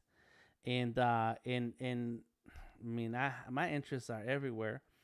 And well, and now, but yeah, but because I have taken the time to build one creative career, then from there I started adding a second career. And once I built that up, I started adding another career. And now at this point in my career, I can take on different types of projects, from murals to beer labels, to just to painting, fine art projects, and keep my schedule fresh, which is what I like. And what happened a long time ago, this is part of my tattoo story, is that I got burnt out on tattooings, and I did not want to do tattoos anymore. I got tired. I got tired of doing the art that other people asked me for. And that's the part where it's okay to experiment, because you're gonna find that sometimes you don't that some things sound exciting until now you have to do it daily, constantly, all the time. And if you get a job in a particular field, you can't just hop around um, and say, well, today I'm gonna be this kind of designer, and then tomorrow I'll be this other kind of artist, and then still have the same job. It's not possible. And so my career path took me from tattooing into other fields, but I had to stick with that tattooing for a long, long time, to the point that I got burnt out. I mean, seriously, I was tired. I was tired of people coming in asking me for certain tattoo design ideas, and like, I don't want to draw that. My and but then that's the business, right? Like, well, you chose this business. What are you gonna do? You can't say no. Yeah, you can't just turn things down. And so we own our own tattoo shop, so we had to pay um rent at home. You have to pay all home bills. Plus, you have to pay rent and the location that you're in, and all the other related bills into the space. And so, you letting art or clients leave out the door without making a sale, you're not going to be able to pay your bills. You're not going to be able to make it. And so eventually I quit. Like, I'm done with this. I don't want to do this. And I was able to do that because I had saved some money to then step back and say, forget it. And which is when I went back into drawing, and I said, you know what I'm gonna do? I'm just gonna focus on my drawing and nothing else, because drawing is what got me into this professional field as an artist, and I really enjoy drawing. And so that's been the second stage of my art career, and that happened in 2005, 2006. And ever since 2006, I've been focused on my drawing. I've still done web design. I've done flyers, CD covers for a long time. I was doing photography for CD covers because we used to make CD covers a long time ago, and so all of that's been still part of my career in the second half, but I was not dependent on that. I was not feeling it, not feeling the passion for it as much as I was feeling the passion for it back to drawing. And I was still trying to figure out, well, which medium do I want to stick with and go all in. And then a few years ago, I started listening to Chris Dope on YouTube, and that's one of his messages, is that you gotta specialize. And I said, you know what? That's it. I'm gonna specialize. That's it. And I got rid of a ton of work out of my portfolio. I simplified my social medias, and I said 2D illustration only. 2D illustration only. And it worked. And last year, I was at Adobe Max. It was virtual, but I did 3 presentations at Adobe Max when it came to Illustrator. I did. I've been focused. I've been getting clients dedicated to just hire me for my art skills and drawing for them. And there's some graphic design still mixed in there because I've been working on beer labels, and for this one particular company. And so I still got to do the packaging. But the main part of these projects is art. And I'm happy. I'm enjoying myself. But I've tried all that other stuff. Go ahead, Stacy. What'd you say?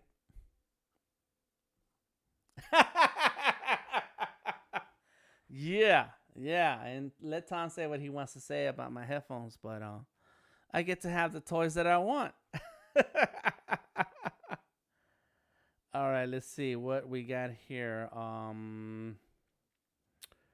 We got some ton of comments here on Behance.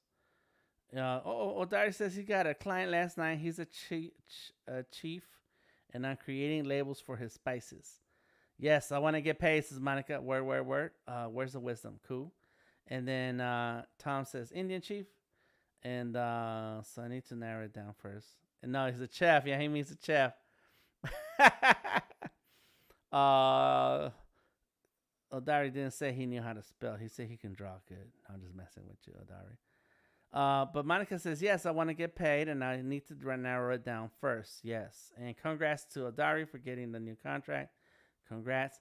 But yes, avoid the jack of all trades syndrome. And Christine says, and and so like looking at Monica's portfolio right now, there's nothing wrong with doing the jack of all trades, but think about it as an experimentation. And here's something that's real, really real.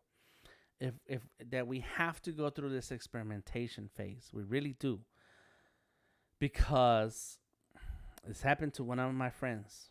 He's a tattoo artist now. I trained him, but talked to him like 6-7 years ago. We were talking. I got him to understand his social media.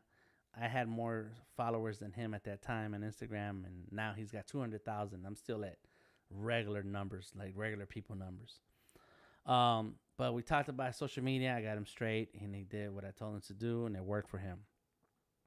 Then he decided that he wanted to go back to school and get an art degree, and I said, cool, cool, cool. So he wanted to do animation, and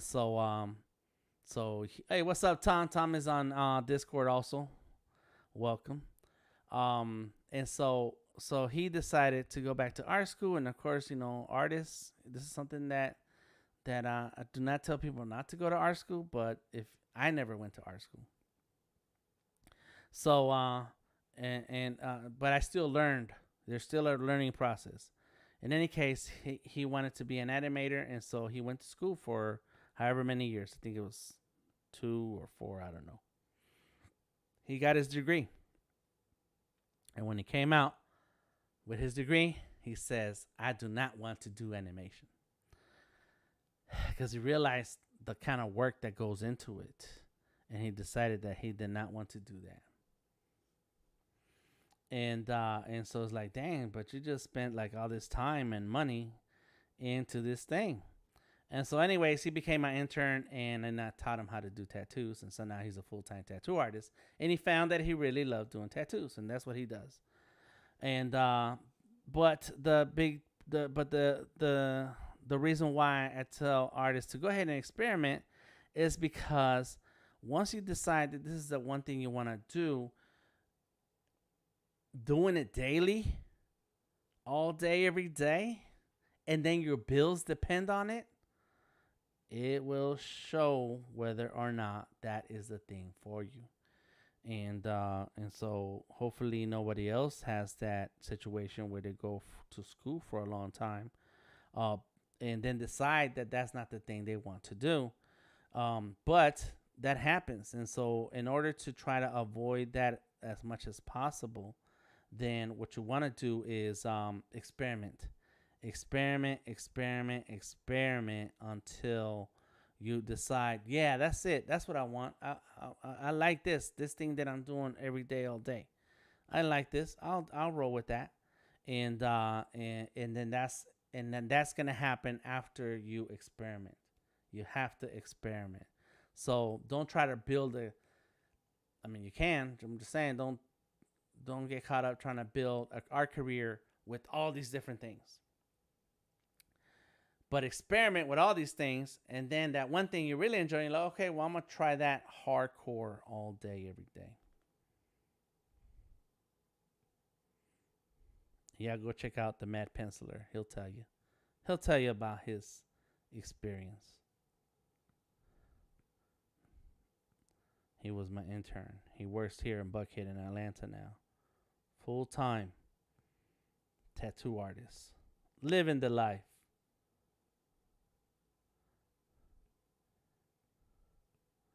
All right, I'm talking a lot and not doing enough of this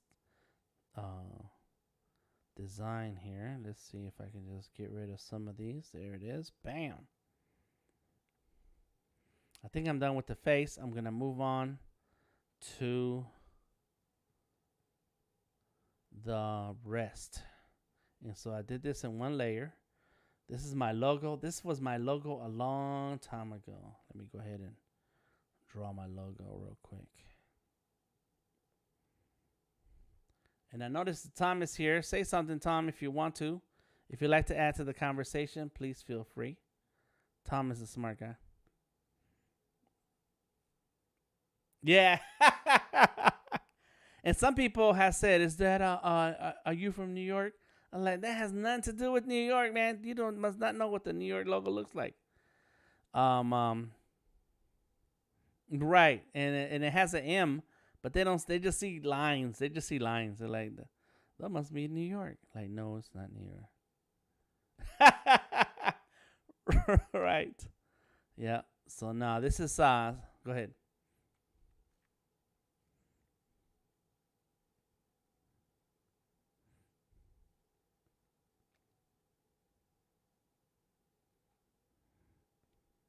Yes. Yes. It gives dimension. It gives it dimension. It gives it weight. It gives it depth. It does a lot. Just some simple lines, and I'm crazy with the lines, but it doesn't take this many lines to get that effect. I just That's just what I do. Um, yes, yes, it's gonna be a sticker. Oh yeah, I'm just gonna get this ready so that when Sticker Mule makes has their next special offer, I'll go ahead and order some stickers.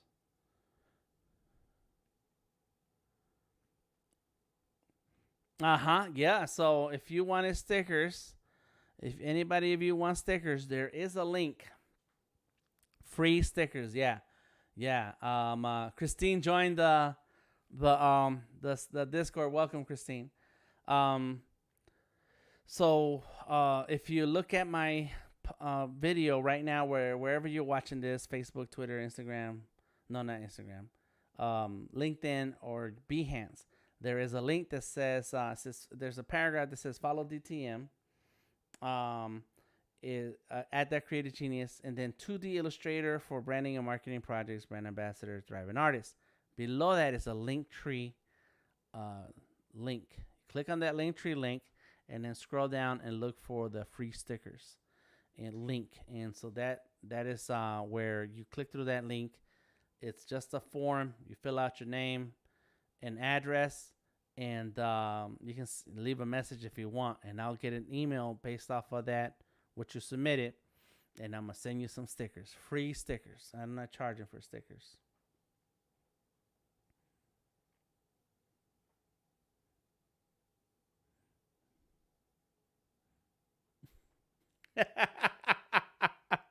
Yep, that's right. That's the best part. That's the best part. You forget about it, and then it's a nice surprise. Right? Yeah. Who writes letters? Who's still sending letters? Yep. And so talking about the business of art, that is my method to promote myself. But I don't want to sell stickers. Like I'm not, nothing wrong with anybody who sells stickers. Just like ain't nothing wrong with anybody who wants to do a 9 to 5. I don't want to do that. All right, I don't want to. I don't want to worry about $10 sales. I don't want to spend time with $10 sales. I want to spend time with $10,000 sales. I want to make deals on $20,000 deals. And so stickers are my way to share my art with the world, get people excited about my artwork. And I bet you somebody in the audience got deep pockets and a big project, and they're like, well, I'll go ahead and ask for some free stickers. Then they get the stickers in the mail, and they're like, Dan really got some skills. And then somebody they know somewhere along the line, they're like, oh, yeah, I know the artist for this. And we got the deep pockets for him. Let's call him up. Where do we get his info? Easy. Um, Anybody watches this meetings on YouTube, you need to. The guy says easy, barely an inconvenience. And then what they do is they look at the back of their iPad, and there's my sticker. And they're like, yeah, I got his Instagram right here. And then they call me and send me a ton of money, and I keep living my life the way I want to.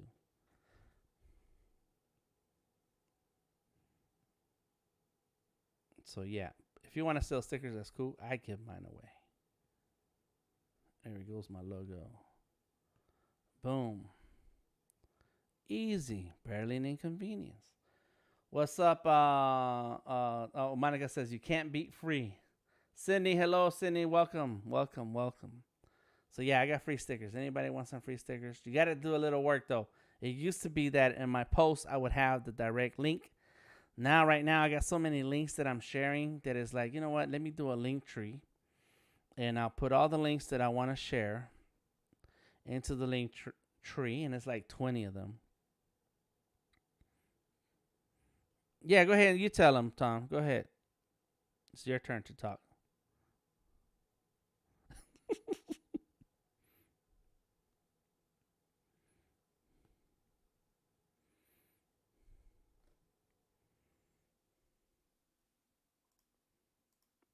Projects you're working on today. So instead of having to post multiple links or keep changing the links as a new project comes up, say on your Instagram profile, you just post your link tree and you change your links within the link tree. So keep that updated. It makes it a lot easier and keeps it organized. Yes. Yeah, and I've seen a lot of people use Linktree before, and I was like, man, I don't want to do that. Like, I have this little pet peeve about PR companies or marketing companies who use Gmail email addresses, and then but eventually I was like, that's a lot of links to keep track of, and I don't want to keep pasting these links every time I go live.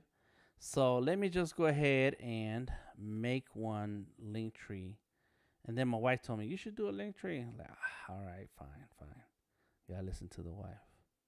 Yeah, because we can spend 2 hours on a piece of art, no problem. But copy and pasting those links, even for 2 minutes, it drains you.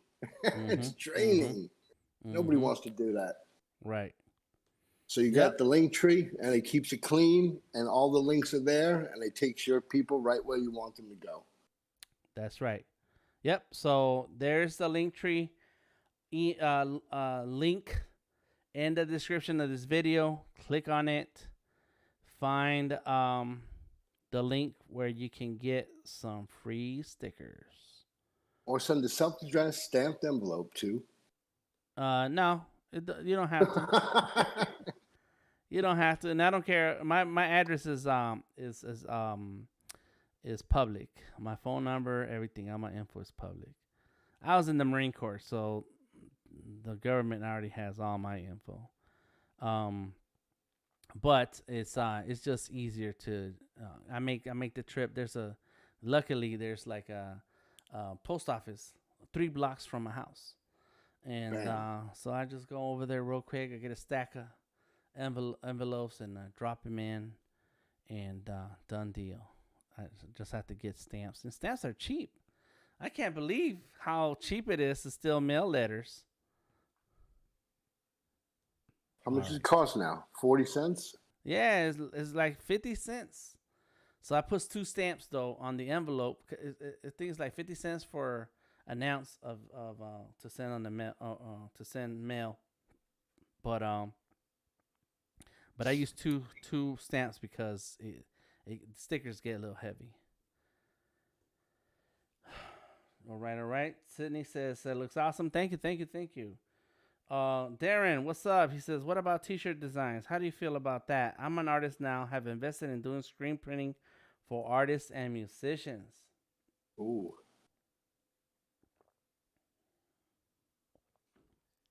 Yo, earn with your art and with your talents. That's how I feel. Now, how do I feel about me doing it? I'm not doing it. Like I said, I've been a landscaper. I've been a forklift driver. I don't want to do any manual labor. Not me, but there that is an art form. Silk screen printing is an art form. And if you can find the clientele for it, which apparently you have, then hey, that's great. That is good. I have a friend of mine. He has a t-shirt company, a t-shirt silk screen company. They make t-shirts, sweatshirts, whatever. They print out everything. I known him since the 90s. He's been doing all my shirts. He did this shirt, Artist King. And he's also been my sponsor for some of the projects. And Odari has worked there. And I don't know how Odari even knows Velocity or Bo, because I knew Odari before he ever worked at Bo's. Anyways, and so this guy, my Velocity is the name of the company. Bo is his name. This guy is passionate about silk screening. Like, he is so passionate. Every few years, he is just buying new machines, or well, they may not be new, but he's updating his machines. He has this room right here is small. My office where I'm sitting at is small compared to the room he has for inks. He got buckets and buckets of inks. It's dirty in there. Don't walk in there with clothes you don't want to get messed up. And he will make sure that that the printing that he does for you is at this top most quality level. If you tell him that any of it is off, that it doesn't look right, that is not how you wanted it to, that is not how the design is, it doesn't matter the size of the order, he will redo it on his dollar. Ooh.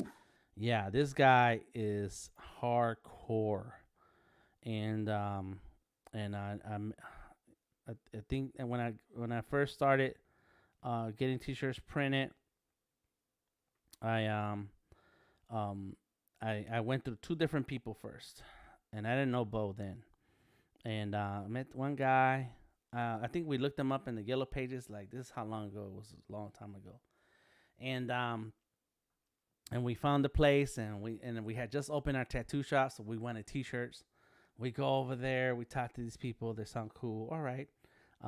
We leave our deposit, and they say come back and the shirts will be ready. We came back. Man, oh my God. Those shirts were not even laid out correct. Odari says we printed everything. That's right. So that's been screen printing for over 25 years. Dari's talking about this t-shirt line of your designs. Oh, okay, I'll talk about that in a minute too, Darren. Cool. And so we came back to get our shirts. Like, okay, well, this is when they said they're gonna be ready, so we're back. Man, them shirts, the printing was all wrong. Was not centered correctly.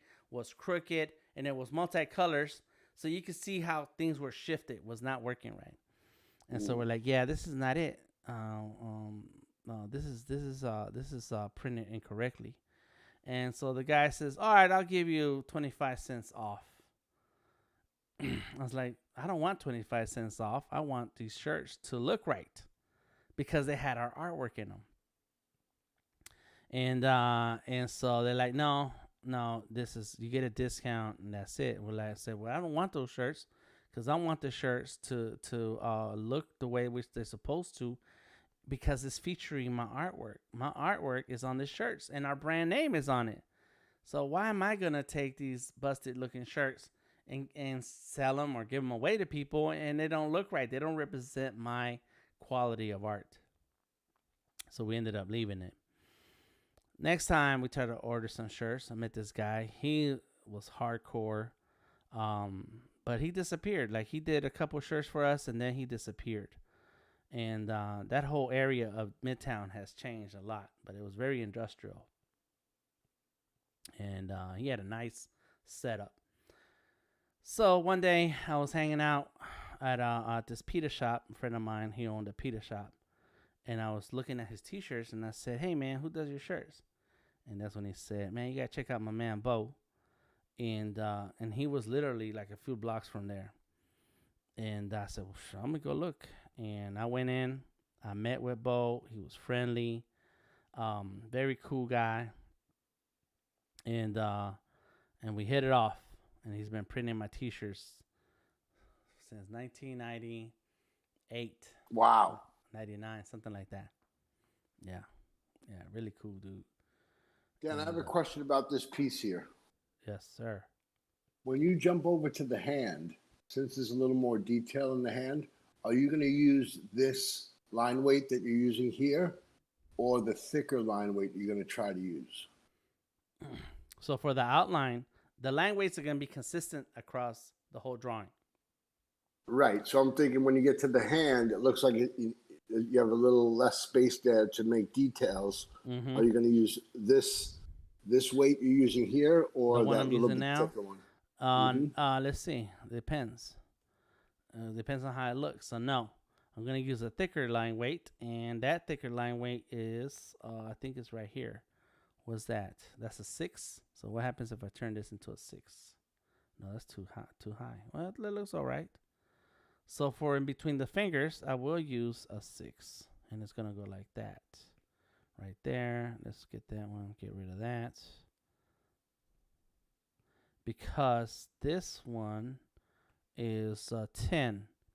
So then it's going to be a 10 right here. Mm-hmm.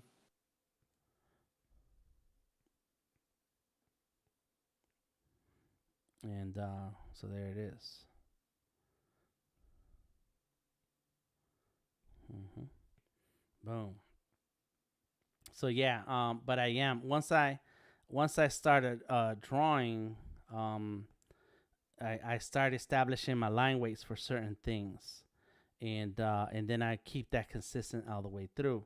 And so these detail lines. So we have You have the 6. You have the small one at 6. You have this middle one at 10. What's the outside one? the outside one is 10. That's 10. Oh. And then the inside lines are 6, and then the detail lines are 2s. So that's the detail lines. Is that a ratio that you like to go with, or that just happens to be the ratio?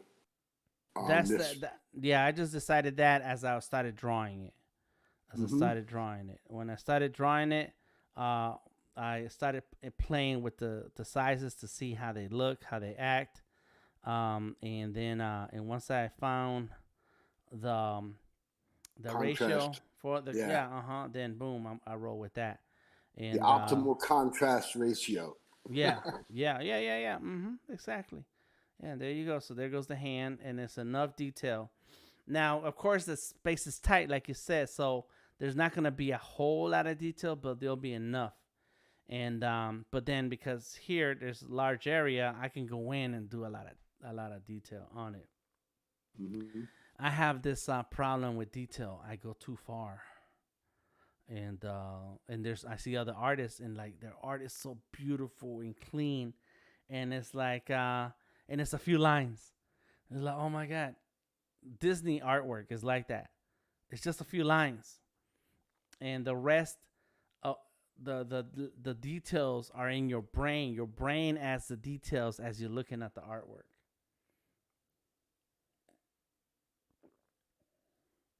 Will you ever cheat and like, that 2's not gonna work. I'm gonna have to make it a 1. Yeah. Or you're like, nah, I gotta stick to my, I set my limits. I got my lines. I'm not gonna cheat. It has to fit in there. Well, that's when you. I don't know. I don't know if it's. I probably will. I could. I would. I don't have a problem with just changing the number. Right, a little fudge for the visual correctness. Yeah. But then that's when you. And so when you do that, it's because you know that there's a chance that this is gonna be very big printed really big. Mm-hmm. And so that little space, you think, oh, that's just a little space. But when it's printed in real life, it's this big. And like, oh, I need to make sure that's not just an area of nothingness. I need to do something with that. So yeah, and then when I cannot get the line weight that I want, that's when we have this scale strokes and effects is right there. Let me turn that on so we can see. And so what happens with scale strokes and effects is that you can draw a line and then scale that shape down, and the line also scales down.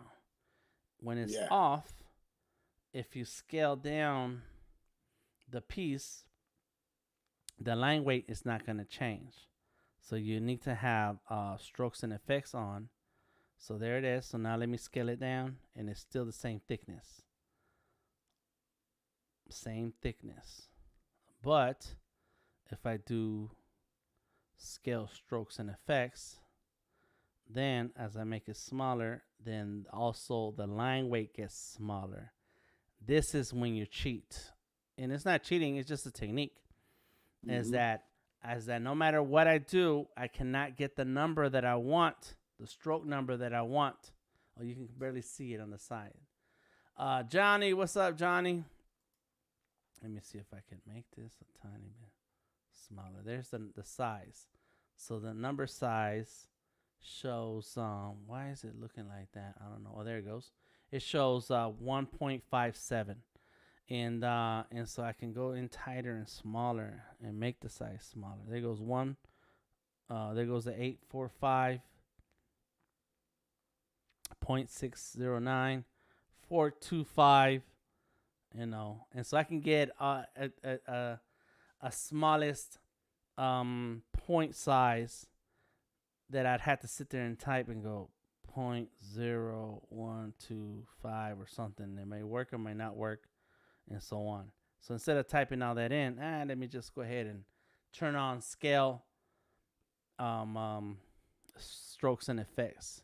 So I'm going to turn that back off because I don't need it. So it's different techniques. It depends on what you're trying to do. Yeah, in Adobe Illustrator, that's the default that I keep it on. Mm-hmm.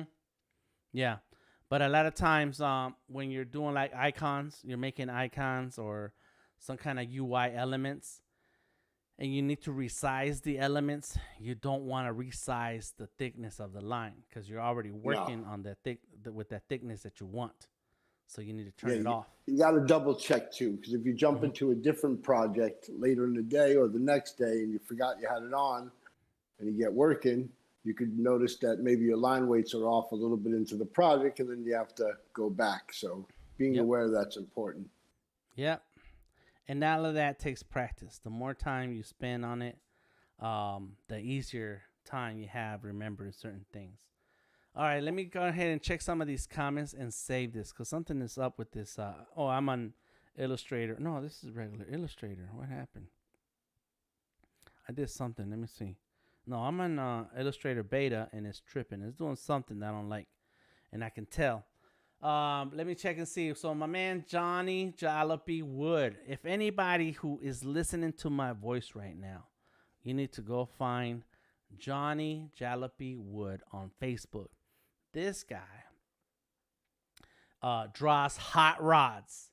Let me tell you about hot rods. I was drawing hot rods a long time ago when I was in high school. I loved all the cars because I couldn't drive. Those were the days when, as a kid, I couldn't drive. I didn't have no car. And so I knew the models, the names of the cars, the years of the cars, all of this stuff. I don't remember any of it.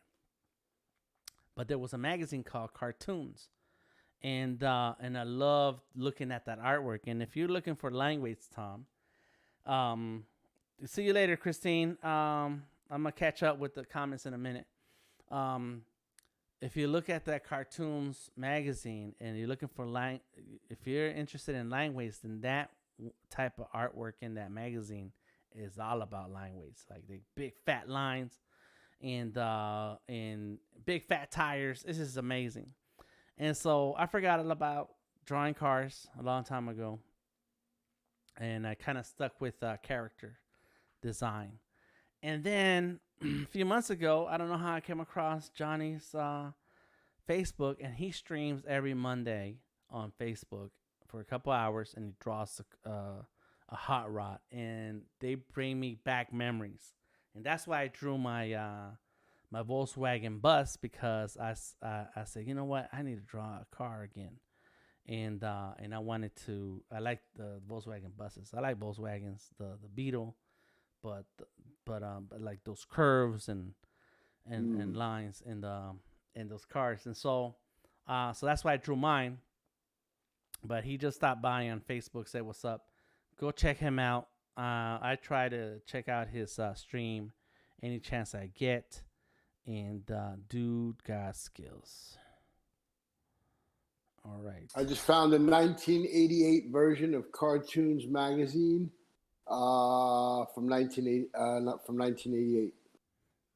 Okay. Okay. Yeah. Yeah. Man, that's the 1988. Yeah, those are the years. Those are my years. Bree Price says, I love Monster Car cards. Used to collect them when I was a kid. Yes. Yep. Matchbox. Man, it was amazing seeing all that artwork. And then, okay, so that magazine is back. They publishing it again. And you can subscribe and all that stuff. I think Johnny has had his artwork featured in there. And there's a couple of other artists I follow, including this artist named Cat and Cat Fink. And they draw these amazing hot rods. So, any case, yeah, check that out. All right, I am going to go back to the comments and catch up with everything everybody has said. I can't see, says Lucas. What happened? What did I do? Did I mess up something? Okay, it's moving. Got it. All right. So, yeah, so the question that Darren had was t-shirt line of your designs. Okay, we'll talk about that in a minute. That was Darren. Let's see. Velocity Screen Print says, Odari, what is the best way to find clients? Well, when you first started out. Okay, Abby, I'll tell you that in a minute. Mode of Voices, I think printing stuff is so important. It's almost like a lost art. Taking things off the screen and bringing them to the material world. Yes. Man, that is an art in itself. Darren says, Delta Tango Mike has it going on. That's right. Thank you. Things to do. Gotta go. Cool. Lucas, I don't know what you're talking about. I can't see. So please let me know. Crass and Bernie, says Darren. Man, yes. Oh, that's the name of those two guys. They used to they would go driving around in those in Cartoon Magazine. Yeah, very cool. All right, so what do I think about my art on shirts? I love it. I have a ton of art on shirts, and you can find that on my Society 6. If you go to society6.com, the number 6 / The Creative Genius, you will find my artwork, and you can buy it and on a shirt, or you can buy it on a shower curtain, or you can buy it on a frame. And I believe that artists need to find ways to monetize their artwork. And one of those ways is going to be to create merchandise out of their artwork. One of the things that was said earlier, Monica said she likes doing fan art but don't want to get sued. Well, that's the part where you can make fan art, but once you start putting it on shirts or merchandise, that's when you start breaking the rules, and there's a chance of getting in trouble. But you can't get in trouble if you publish your own artwork.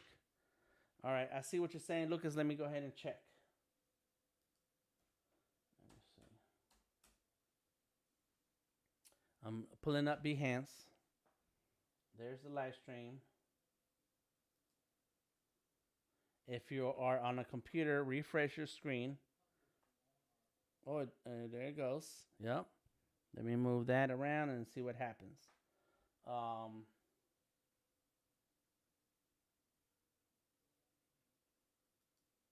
Okay. So it's working for me. But I'm on a computer looking on Google Chrome. So let me know if that works. And so if you have artwork, then find a way to do a print on demand.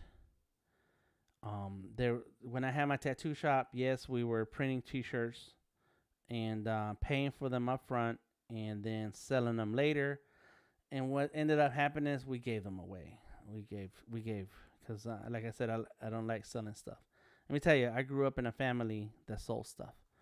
Um, I like to say it this way. My wife makes fun of me, but I grew up in a family of merchants, and so when I was a kid, we used to um, have stores, little convenience stores, um, open air markets. My grandmother had a stall, and I worked there. I sold vegetables. My aunt had one, and she sold candy, so I sold with her. And so I don't like that. I don't want to do that. I did that as a kid. I already did that. So now what I want to do is I want to draw, and I'll publish my artwork on Society 6. I got different places online. And then if somebody buys something, great. If somebody doesn't buy something, all right, that's cool. I got an email from Amazon, and they're telling me about my earnings and stuff. Like, cool, that's great. Because I have a coloring book and I have a children's book, ABC book, on Amazon. But you don't see me trying to sell those on myself. It's like, nah, because I don't. Like I said, I want to make hundreds of dollar sales, thousands, and but if you can find a way to publish your work online, then do it. Do it. Do it. I believe in that. All right. So all wells on my ancestors, Dari. All right. And Monica confirms that you can see everything. So Lucas, grab that computer and throw it. No, don't do that. Don't do that. You're in Brazil. So I don't know what to tell you, Lucas. Check your phone. There is an app for Behance, so that you can check out also the stream on Behance. Now, there was a question, and I'm gonna jump into that question, and then I'm gonna jump into this other one. I'm gonna jump into this other one first. How do you draw the base, with vector or not? All right, so there's an app on Windows. It's on the Surface. It's called Sketchable. And if you check out our Discord, then we use Sketchable a lot in that Discord because that's my favorite sketching app. Another favorite sketching app is Fresco. Fresco is available on the iPad and on the Surface. But Fresco is on iPad and on the Surface. But Sketchable is only on the Surface or Windows 10 computers. I have it on this computer that I'm streaming on. So and so that's what I did this in. I did the sketch with a pencil brush, and I sketched this all out. And I can turn this off so you can see the sketch. So that's the sketch. And earlier when I started the stream, I showed my process in the sketch.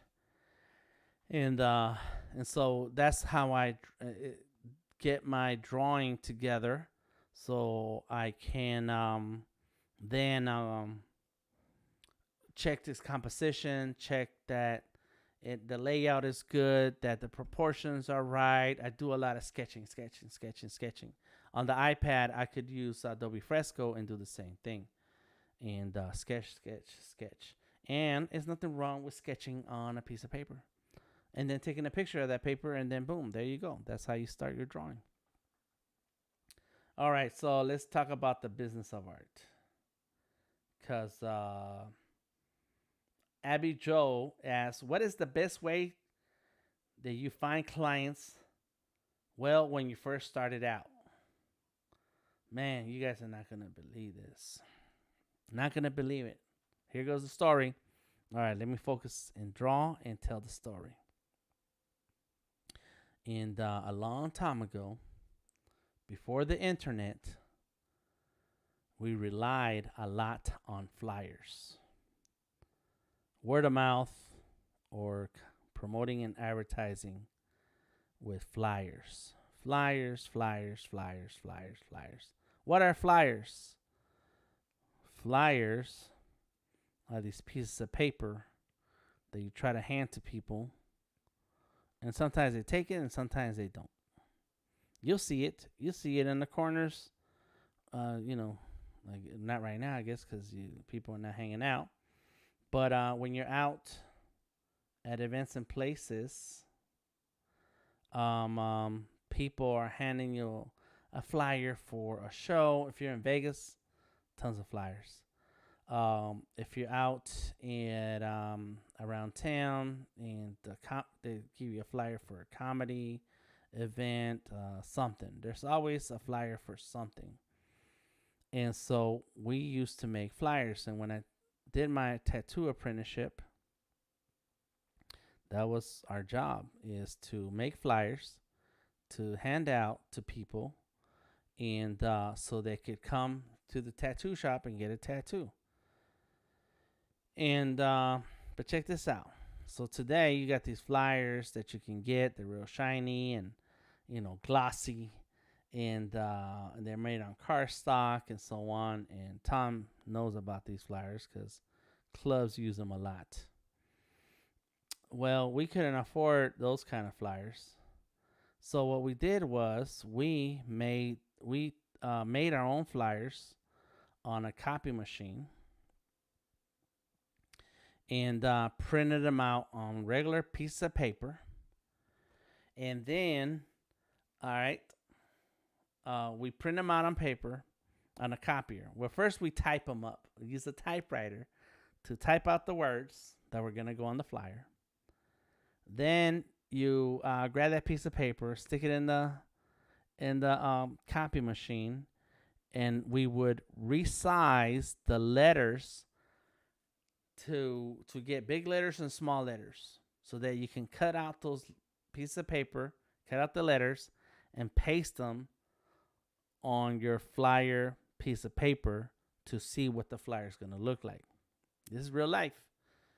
Then you would take those that one flyer and print out 3 copies, cut out those 3 copies, and paste all 4 copies, the original and the 3 copies, on another sheet of paper, so that you had 4 to a piece of paper. Then you put that paper on the copy machine and run a ton of copies. By the time it's all done, them flyers look ugly. They were ugly. This is 1990, 95, 96. Yep, 95, 96. Then we'd stack those flyers, and we put glue on one edge of the flyers, kind of like the way you do a sketchbook. So you have a bunch of paper, right? It's a lot of paper, and on one side it has glue on it, so that they stay together, right? But it's only enough glue so that you can peel one of those flyers off, because what we were doing, we were leaving a stack of flyers at gas stations. We were leaving a stack of flyers at clubs, at restaurants, wherever there was a place to leave flyers, we were leaving a stack of flyers, and they were ugly. Oh my God. And then we, let me see, I'm trying to think of what to do about this here. I guess I don't want to do that. Then, whenever you're out on the street and you notice that somebody has a tattoo, you say, "Hey man, I like your tattoo. Where'd you get that?" And then they tell you, because they're proud. They're like, "Yeah, I got this tattoo." And you're like, "All right, that's cool. And then you give them a flyer. "Well, I do tattoos. Check me out." We didn't have websites. We didn't have social media. We didn't have anything. Just a phone number. That's it. A phone number and an address on it. And so in order for people to tell that you were good or not, they'd have to come to the shop.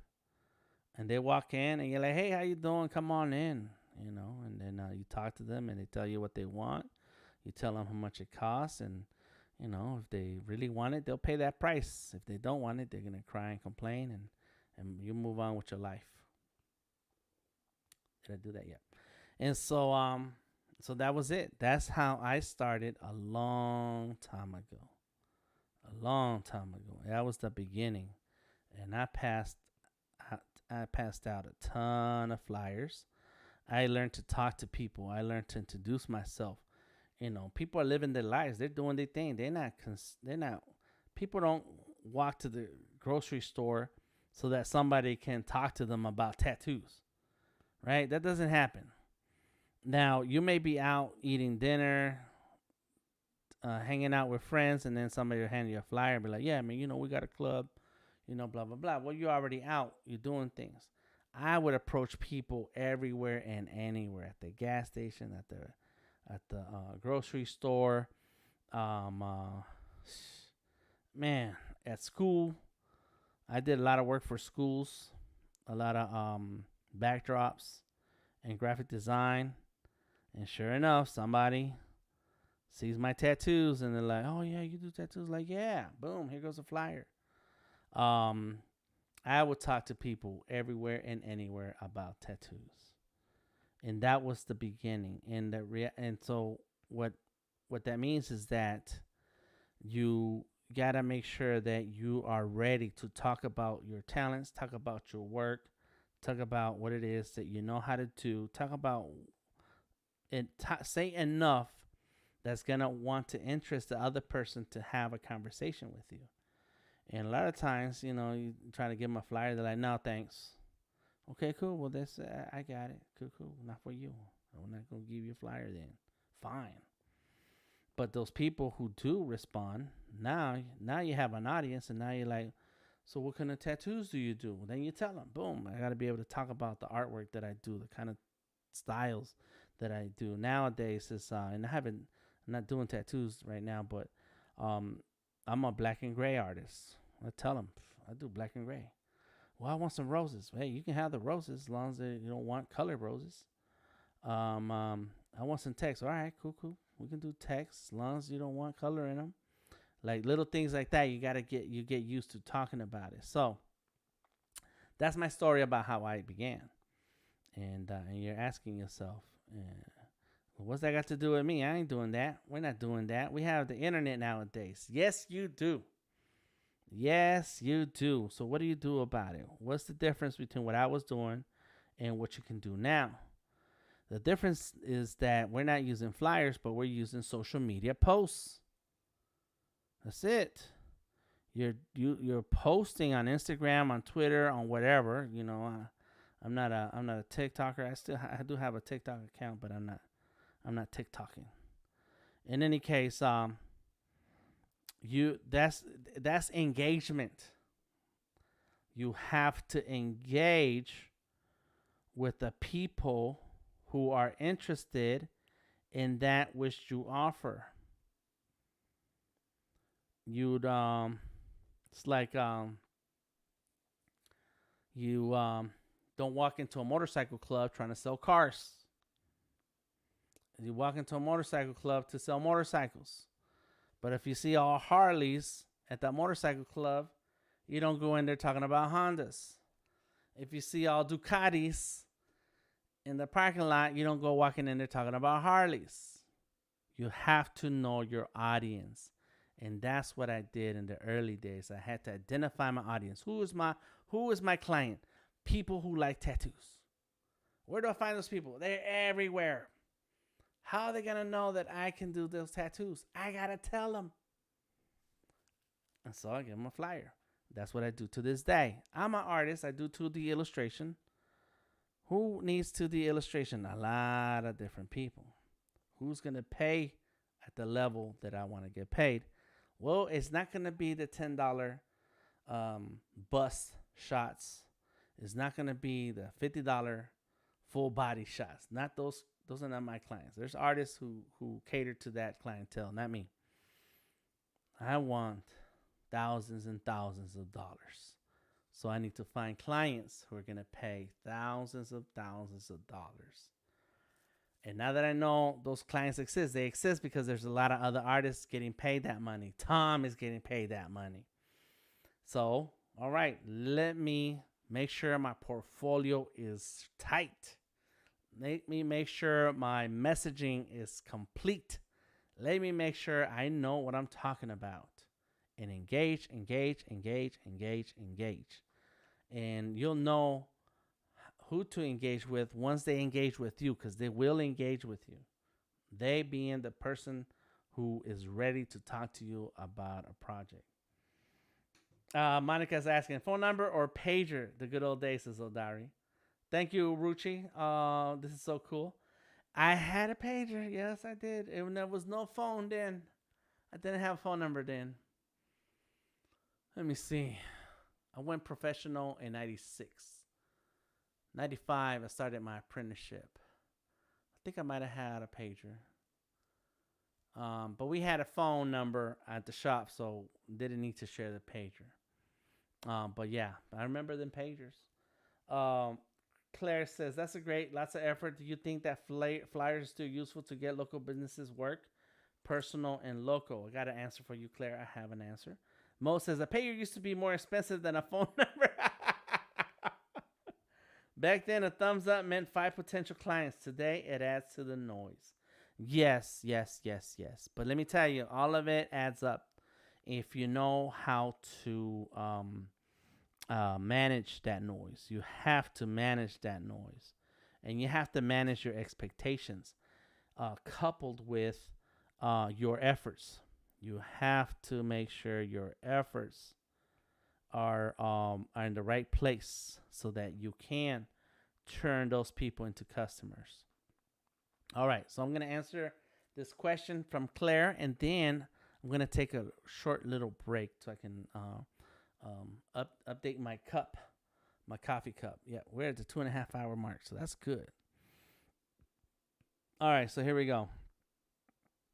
Our flyers are a good method of reaching out to clients, local businesses, potential clients, local businesses. It depends on those clients.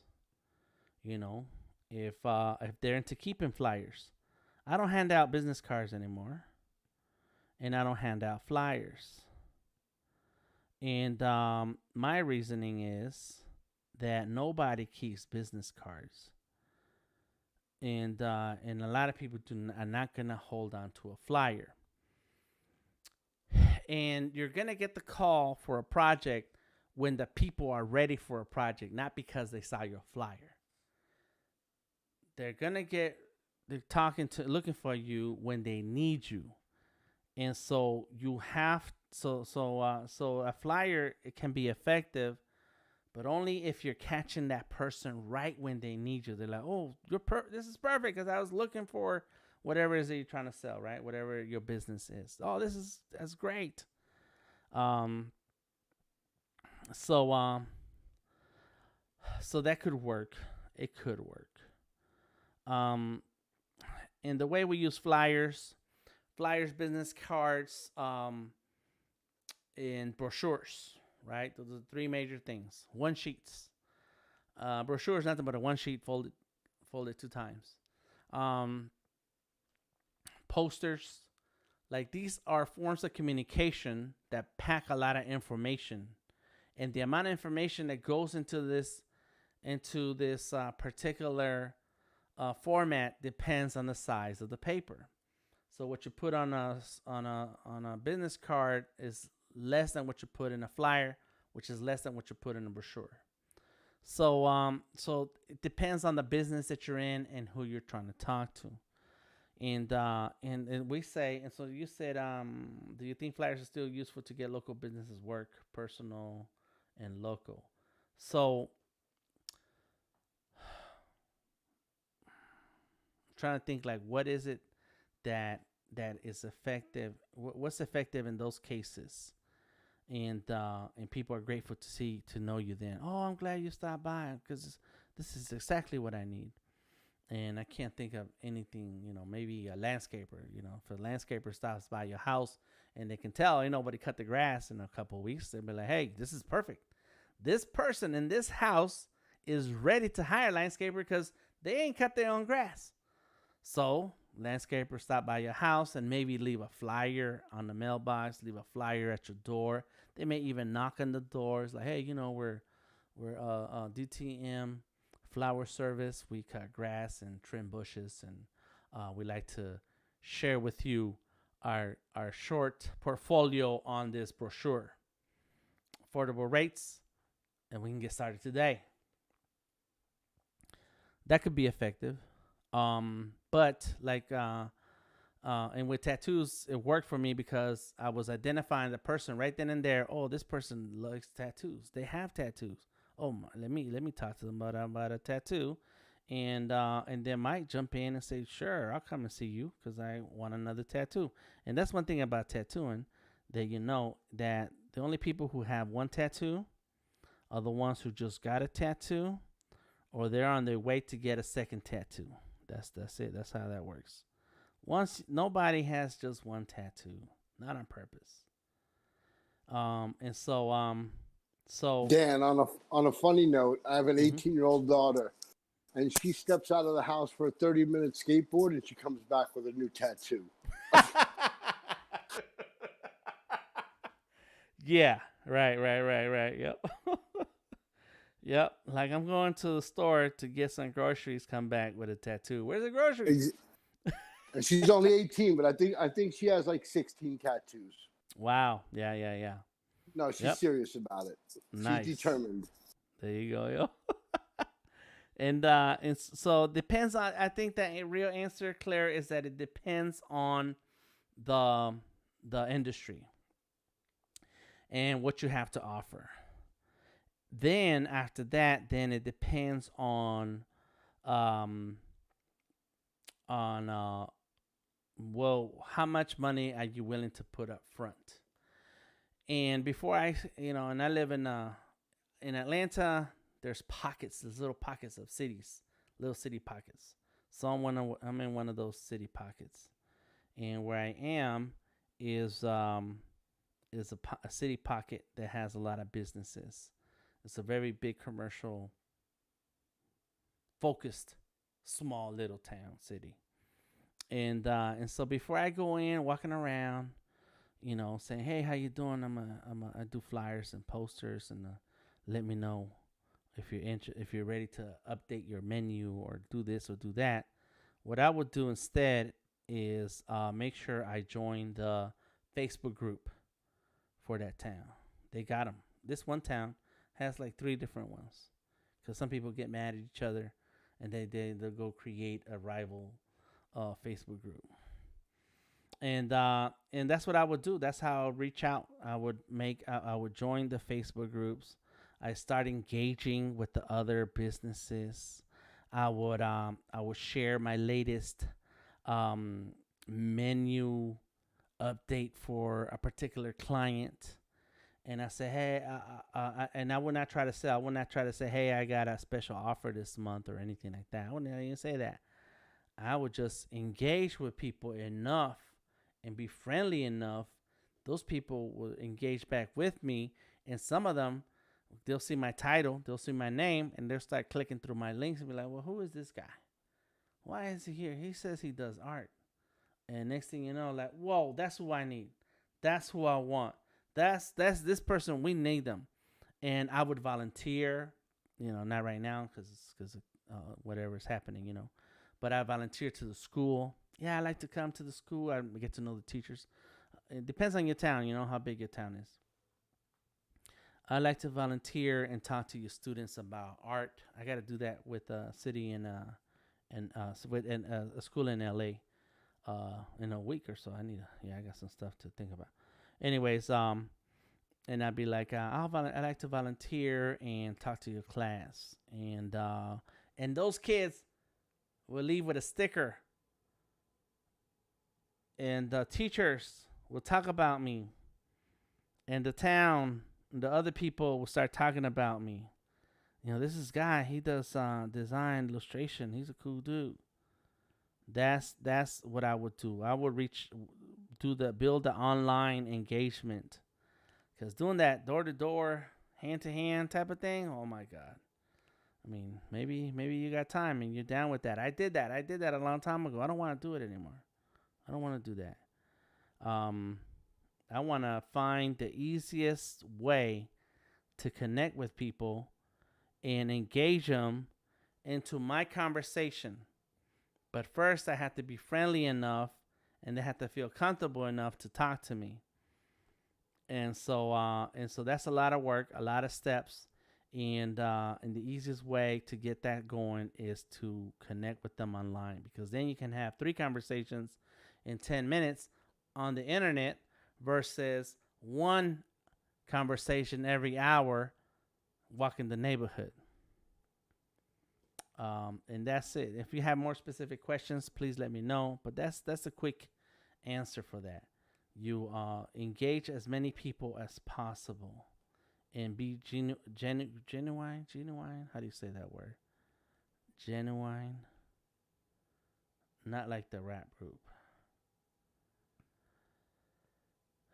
Be honest. Be open. All right, so I am going to take a break. It's going to take me a couple of minutes. I will be back. I'm not going to stop the stream. We're going to roll with it. And the boom, there it goes. This is working. There goes the hand. Yeah, boy. Bam. And now let's go ahead and turn off the bottom layer. There it goes. That's DTM. And you can see some things are overlapping, and that's okay because I'm going to fix them. But I designed them in different layers. And then I'm going to come back and answer the rest of the questions because Ruchi says, how do I start drawing characters, as I do have Medibang on my iPad, but I never drawn characters, and YouTube tutorials do not work well. Dang, Ruchi, we'll talk about that in a minute. Mode of voices, flyers, and posters work, but they need to be in the right spot at the right time correctly. Odari's just LOLing about something. Sydney is asking, how's it going? It's going great. Claire answered, that's awesome. Great advice. And then Monica says, looking good. Thank you. All right, you guys. Give me a couple minutes, and I'll be right back. For real. Those of you hanging out in Discord, I'll be right back. Also, you won't hear anything, though. All right.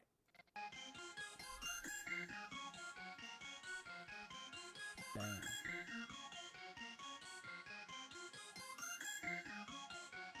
Makes me big.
we're back. All right, so I wanted to add something real quick before I move on. Good night, Monica. Thank you for hanging out. Or thank you for the questions too. Let's keep talking. All right, let's keep talking. And it looks like I'm on the front page. Am I on the front page? We'll see. We'll see if it's still up on the front page. All right. So one thing I wanted to add to everything I just said about flyers and handing out business cards. Hey, Ruchi, I'm back, and I'm gonna answer your question in a minute. Oh, I'm not on the front page anymore. We got Sticky is up, and yeah, it's just me and him. All right, cool. Let me go ahead and leave a thumbs up if anybody is still watching. We here. We're here. Word up. Okay, cool. We are still on. All right, so I wanted to add another part to everything I just said. Is that when you take everything I just said, my method of promoting my work and finding new clients is by giving away stickers. Giving away stickers, even though I give them away to anybody who wants one. When I'm out at events, and it's been a long time since we've been out to events, marketing events, to conferences, to meetups and things like that. But whenever I've gone to these events, my technique is not to hand out a business card and say, hey, you know, I'm an artist. Hey, I'm a designer. I don't do that. What I say, hey, what's up? Do you like stickers? And when I'm at MomoCon, I do stickers of fan art. I do fan art, but I'm not selling them. So when I'm at MomoCon, I'll be like, hey, you like stickers? Look, I got Shuri here. Have a Shuri sticker. What do I have here? Depending on where I'm at, I'll have a different sticker that I'm handing out. And it's all my artwork. And so if I'm at a marketing event, same thing. Be like, hey, my name is Dan. Have a sticker. They're free. Have a sticker. They're free. That's what I say. I say that all the time. Have a sticker. They're free. And then people look at them. They're like, why? Why are you giving me a sticker? Oh, because they're free. And they take them. They look at them. And they say, okay, cool, thanks. And then they stick them on their laptop. Some people will show it to me. Like, look what I did with your sticker. I stuck it on my laptop. Cool. Because it says Delta Tango Mike on it.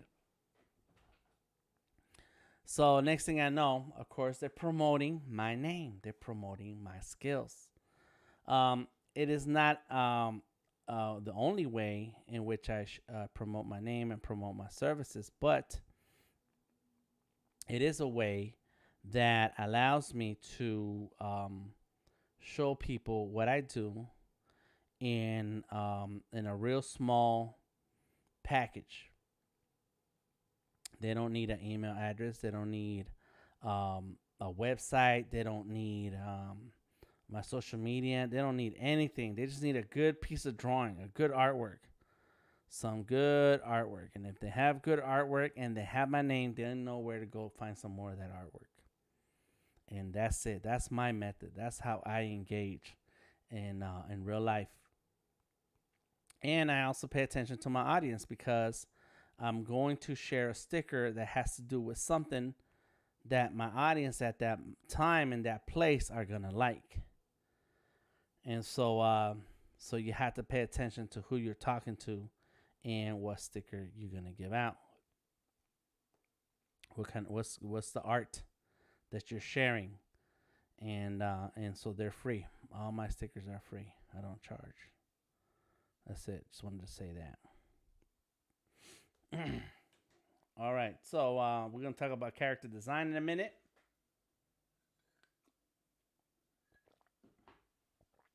And what else? Claire got a thumbs up. Mo said, I think there's no front page anymore, but you made it to the video flip. Okay, thanks, Mo. Odari says, send me more stickers, please. You can have them, but you're going to have to put the address into the thing. I don't keep addresses. Like I don't write them down and say, okay, here's my address book. I don't put them on my phone. I forget them. That's it. I don't know. I think I'm getting better now. We'll figure it out. So you have to fill out the form to reach me and get more stickers. That's your job. My job is to see the email pop up. I read your address and write it down on an envelope, and that's it. It's gone. So submit. Find the link in my link tree and submit, and you'll get it. You'll get some stickers in the mail, and it'll be a while. You'll forget about it, and then next thing you know, there's stickers. Like, yeah. All right. So character design. Send me more laptops. Yes, please. Somebody send some laptops.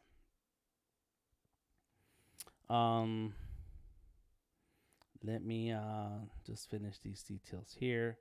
Let's see any messages that I missed. No, we're good. Cool.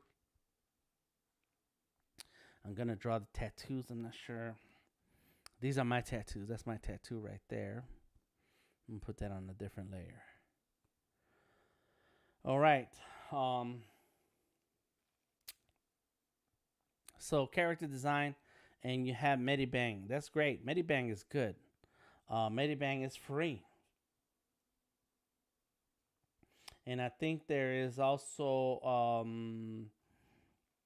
Sketchbook is free also. And sketch stickers need to go somewhere. Sketchbook is free. And the Sketchbook is available for Windows and iPad. So yeah, that's great. Try that out and check it out. There are some artists that you should check out and follow. Jaza is one of them.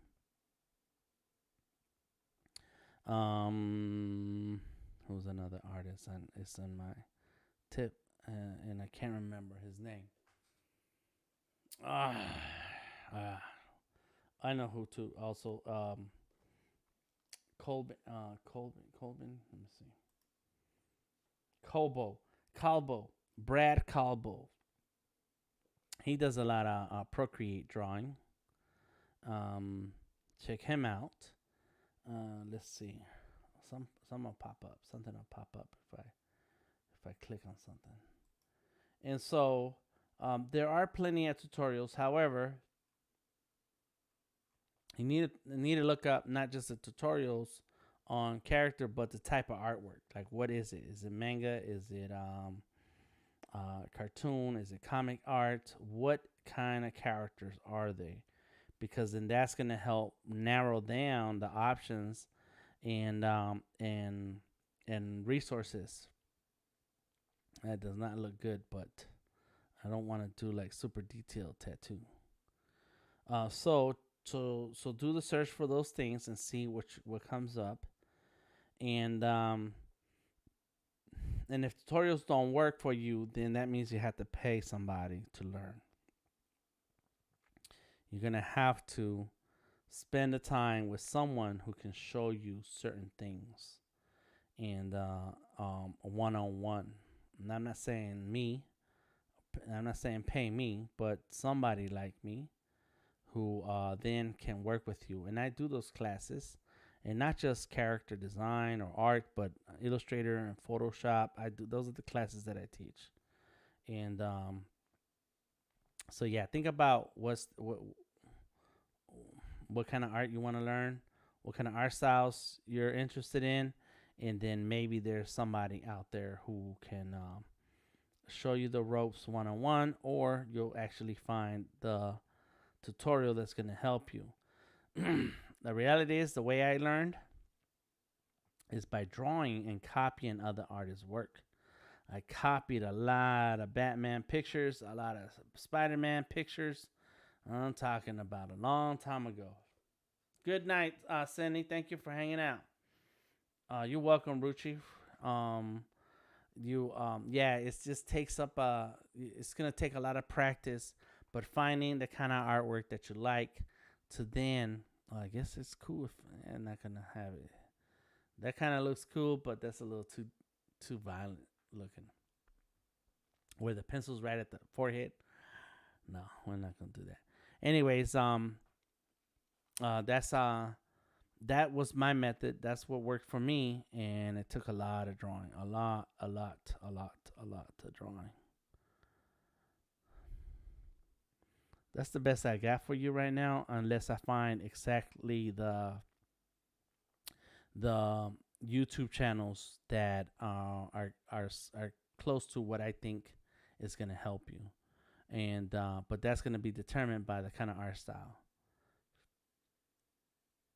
Like, what are you trying to create? What kind of characters? For what? What are they for? If you want to answer that, then we keep talking about it. All right. So I'm almost done here. I do need to move it along because I've been spending a lot of time talking. And I should let somebody else talk.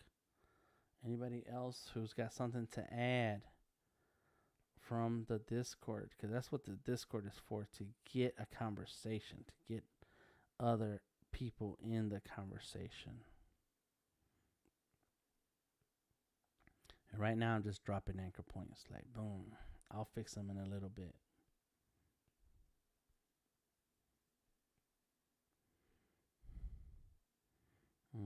Very cool, very easy. I love Illustrator. Nice. Let me turn this other stuff off. Right there. Yep. So I don't have to see that. Those lines don't get in my way.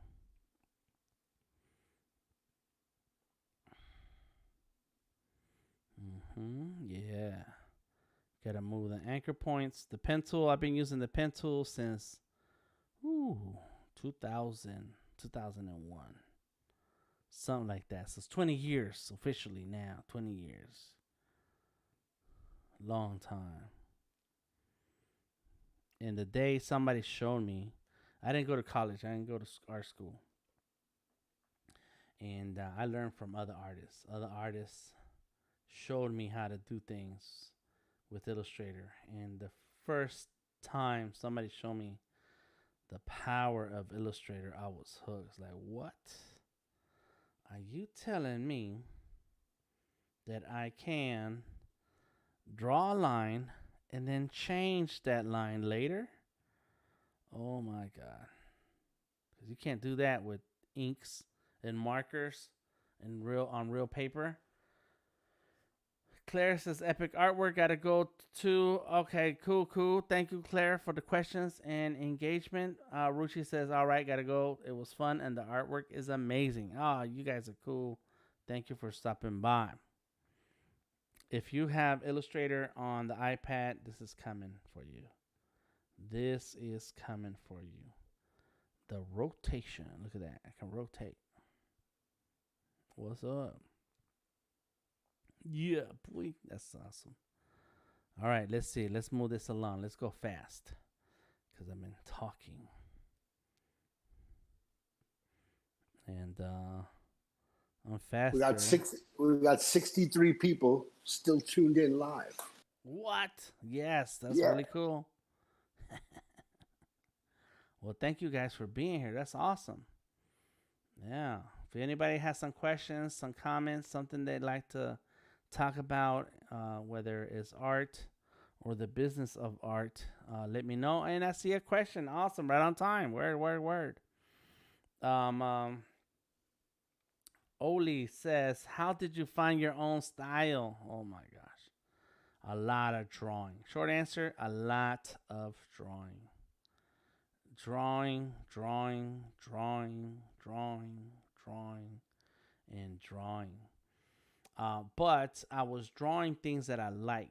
And it starts with drawing the stuff you like. And so I like drawing comics. I like comics, and I was drawing comics. I drew a few of my own comic books. Um, and But just playing around, nothing that is gonna make the newsstand, nothing that's gonna end up on Marvel. But I was drawing, and I admired a ton of other artists' work, and so I would copy their work. And as time went on, I started finding little shortcuts, and nobody taught me. That's the one thing that I spent a lot of time drawing, just drawing, figuring things out. And no one taught me, so I didn't know, little techniques like just start with the shape and then create your character. Um, no one told me, there were books, and not that I didn't really sit down and read books. I'm not into learning like that. I do look up books for reference and stuff, but I don't. Even now, like there's so much stuff that's out there that you can find, and I download the PDF and then I never look at it. But I would, I would just trace, and as time went on, I didn't need to trace. I just drew it, and then I started finding the shortcuts. Your art style, and there's somebody defined it on Twitter the other day, and I retweeted it. So I have to find it to remember exactly how it was defined. That makes sense. That made sense. Let me see if I can type that out. Come on, Twitter. But basically, if I don't remember exact words, but basically what it means, what it says, art style is finding the way where you make certain things look like what they're supposed to, but that's how you draw everything. And and you and so that was a definition. But the way I got there is by drawing things over and over again, and then finding the shortcuts. Finding the shortcuts. And so you study other artists' work, and you notice that to do a finger, they used a line that went like this. And to do an elbow, they did a line that goes like that. So you try it, you're like, okay. And then as time goes on, you already feel it and understand it. And by understanding anatomy, it helps a lot when drawing character artwork. And so because you know anatomy, you're like, well, that line is cool, but if I tweak it this way, then it has the impact that I need in this character's body to look like it's a real body, but it's not a realistic drawing. And so that's what I did. I just played around, and got to the point where I don't understand this line. That I got to the point where, boom, now I have, yep, that's it. It was wrong. Now I have my art style, but that's because I found the shortcuts that work for me and I was comfortable with. And not just the shortcut for the elbow, but the shortcut for the shoulder, shortcut for the nose, for the eyes, for all these different things. And then when you put it all together, it looks good. It's like, okay, that's kind of what it's supposed to be. That looks like an arm. That looks like a hand right there. That looks like a hand on the other side. Those look like fingers. That looks like eyes and a face. And then at the end of the beard, it looks like a pencil. All right. That's weird. But I have an art style that with just some lines, you can see what it is. And there is some amazing artwork out there. Like there's some artists out there doing it hardcore. You're like, what did you even first think of before when you started doing this drawing? Because it's like, who thinks like that? And the true answer is that they just practiced and practiced and practiced and practiced, and then they got it. It snapped in their head, and their fingers and their hands. It just snapped. You're like, oh, I didn't know I could do that. And that's some of the best artwork ever is when you're just drawing and then the drawing just comes together, and you're like, whoa, I did not know that was gonna be what my drawing's gonna look like. And so then you remember what happened. Well, I wasn't planning on it this way, but since it worked, let me remember exactly what did I do. What did I do? What happened here? And so you put your mental notes together, and you're like, cool, kind of like bowling. Anybody bowls? Does anybody bowl? Oh, you work on your form, and it's sports too. You work on your form, and you tweak your form until you hit that strike. You're like, okay, whatever I did just now to get that strike, I need to do that every time, and I will get a strike. And so you try to remember, and you try to memorize that form. You try to memorize that form until a whole bunch of things go into it. But the same thing is with art. You memorize. Okay, I flicked my wrist this way, I flicked my finger that way, and the pencil did exactly what I wanted it to do. And you can do it. It takes time to train, but you can do it because this is something that you do all the time. The way you learn how to walk is exactly the same way you learn how to draw. Practice. You did not. I mean, I don't know. Maybe you were. You were Superman. But people, humans, learn to walk after falling down over and over and over again until one day they figured out the balance. Like, whoa, yes, and you remember that, and now you know how to walk because your brain memory. Like, yeah, I know how to walk. I just gotta go like this and then like that, and that's how drawing and finding a style is. It's a process. A voice says, I feel it's about learning to step back and look at your craft from a different angle. The easier for you to change your point of view concerning your work, the more you see yourself. Yeah. Mm-hmm. Sure. It's and that's part of the process. That's the process. You have to think about it. There is brain um brain work. That's not the word I was thinking about, but brain energy that goes into it too. Drawing is just not muscle or a body part that you just use over and over and over again.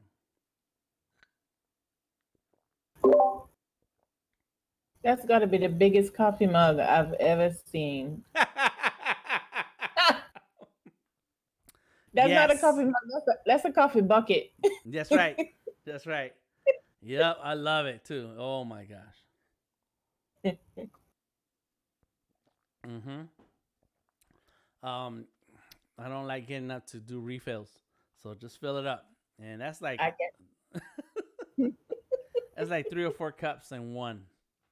And I have a coffee maker, and it makes 12 cups, and so it fills this cup twice, and then has a little bit left over. Oh I yeah. hear you. I have a bit of a mug collection. My favorite being Marvin the Martian. It's a nice red one. Oh, Yeah, nice.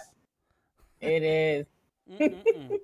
Here's one of my coffee mugs, and but this is a little one, so I put pens in it. That's good. Yeah, so it's so little. It's like I like my coffee mug, but let's put some pens on it. But yeah, I got a few myself. Um, uh, but this one's my favorite. I have another one that says, "This coffee is making me awesome." Yeah, yeah, I love coffee. I don't know. One day it hit me, the aroma hit me, and then I learned how to find the right coffee bean that tastes good to me, and that was it. Now I buy coffee beans, and then I have my own grinder, and I grind them, and then I brew it. So That's leveling up. Yep. yeah, yeah. And my wife is a tea person, so we got tons of teas, tons of teas. Yeah, nice. Let's see. Ollie says, "That's awesome, Daniel. Thank you for answering my question. You're the best." Thank you. You're welcome. You're welcome. I want to be the best. I hear Uh, what Moat is saying about looking at your work from a different angle because mhm, I recently learned how to flip canvas when you're mhm. drawing on in Photoshop and you want to just change the way you're looking at it, and it really helps you see where you want to change stuff. Yeah, yeah. That's a awesome technique. I don't do it enough. But Yeah. that's because I already have like a particular style in my work, in my Hmm. process.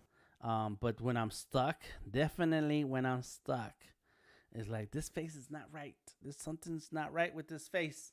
Something's Flip off. it. Yeah. Yeah, flip it and you'll see what's wrong. I'm like, oh yeah, that's bad. And that's because your brain stops seeing things. It Yeah, stops. because you've Yeah. been looking at it for hours. Mhm. Yeah. Yeah. Once you look at it for a long time, your brain no longer processes it. Your brain is saying, yeah, that looks good, Dan. That looks good. And then other people see it, they're like, yeah, that's not right. And you're like, what are you talking about? My brain said it was good. Yeah. Yeah. So it's about how you see things. Yep. Yeah. And that's the thing. Another thing too is that it's never over. You don't ever get to a place where, oh, that's it. I'm good now. Like, I can draw everything and anything. I'm creating it all. I can do it. And then, no, it's a process. You want to keep practicing and developing different styles and having an evolution, learning something new, studying other artists. How did they do that? And you start looking at other artists' artwork and like, how can I learn something out of this? What can I learn out of that? That makes a big difference. Odari says, too much coffee at night. Yes. And I'll tell you what, it's we're not gonna stay streaming forever. So, but it is 11:25 p.m. in Atlanta. 7:25 here too. Yeah. All right. All right. Where are you, Stacy? Kingston, Jamaica. Oh, all right. Yes. Yep. So it's same time zone. And so I'm in Atlanta, and it's getting late, and so um I'll still be up for a little while, anyways. But when I'll I'm be ready up. to, I'll go ahead. be cussing you because I still haven't started this video. What? You gotta edit it on silent. What are you using? That's Premiere, right. After Effects. What are you working on? After Effects. After Mm-hmm. Effects. Mm. But it has audio to go with it, so I'm kind of trying to balance it. But I'm like, no, I'm not. I'm like working at an inch Mm-hmm. Mm-hmm. every half an hour, so it makes no sense. I'm like, okay, I gotta log off. This has gotta be, but then I don't want to miss it. I'm just like, because I Oh, haven't seen it in a while, so yes. Oh, well, it's thank you for cool. being here. You, yes, yes. Thank you for being here, though. Then, and engaging and enjoying yourself. And now that you know that we're here on, that you're on the Discord, and or that you made it through the Discord this time, I we sit around drawing together at least once a week. So Hmm. this is just the live part, and I'm bringing people in to through the Discord to say something if they'd like to. And Tom likes to talk, so he's here.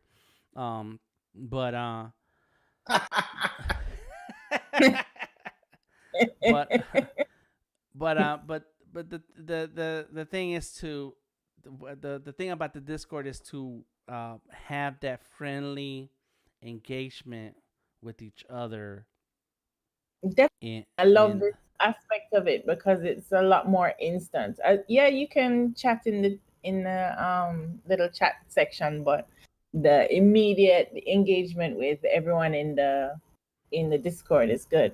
yes. Yes, and well, and then when we're not live, we still engage with each other, get to talk, get to share resources and ideas and things, And yes, I do end up being the one who talk the most, but at the end of the day, um, this is what this place is all about. This is what it's about. So now when you have other available times on Mondays is when we get together and sketch. On Friday, this is for everybody who's still watching. On Friday this week at 11 a.m. Eastern is when we're going to have another sketch together. And that is to give an opportunity to people who are in another part of the world and can find us when it's still their daytime. Because, like, right now, it's some people's daytime somewhere, Mm-hmm. and it's nighttime sleeping time somewhere else. And those people who are sleeping time right now, they can't, they have to not sleep, to engage and be here with us. So we're gonna do that on Friday. So that way, people, it'll be late in their part of the world, late in the day, but it's still a time zone where they can log on, hang out. We can still have a good conversation and engage. So that's what's going on Friday. You're welcome to come back through on Friday also. 11 a.m. 11 a.m. Yes, yes, sir. Yes, sir. Tom is ready. He got his alarm clock.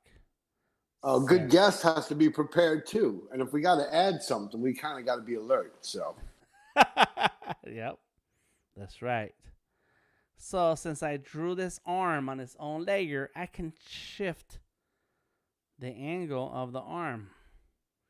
Boom, because I did not like how the arm was getting had that hat, the bill of the hat behind the elbow. So I just moved the arm a little bit.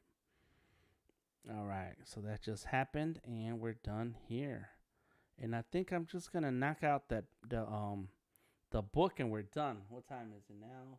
11:30. Yeah, 30 more minutes, and we're good to go here on today's live stream. So if anybody else has questions, please drop it. Odari says it's almost Bat Dan hours. Bat Dan. Na, na, na, na, na, na, na, na. And I have a Batman that I want to finish. And that's what I was thinking about doing today. But then I was like, oh, I need to work on my CV. And this is the drawing I work on. So anyways, there goes Bat Dan. It's 5:26 a.m. Vampires are almost at home, says Mo. That is crazy. Let's see. Odari says Germany, and Ali says, yeah, it's lunchtime here in the Philippines.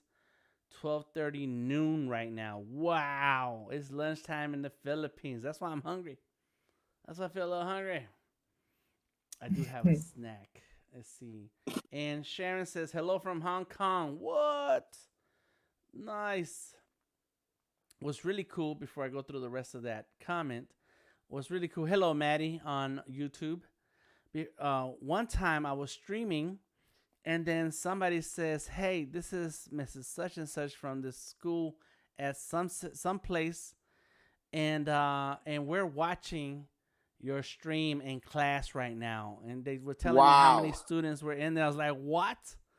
Like, that is crazy. So, I had to focus and show them some things. But it's like, that's what amazes me the most when I'm streaming and different times of the night, is that you're catching people from all over the world that not normally logging on when we're on our daytime or during Adobe Live hours.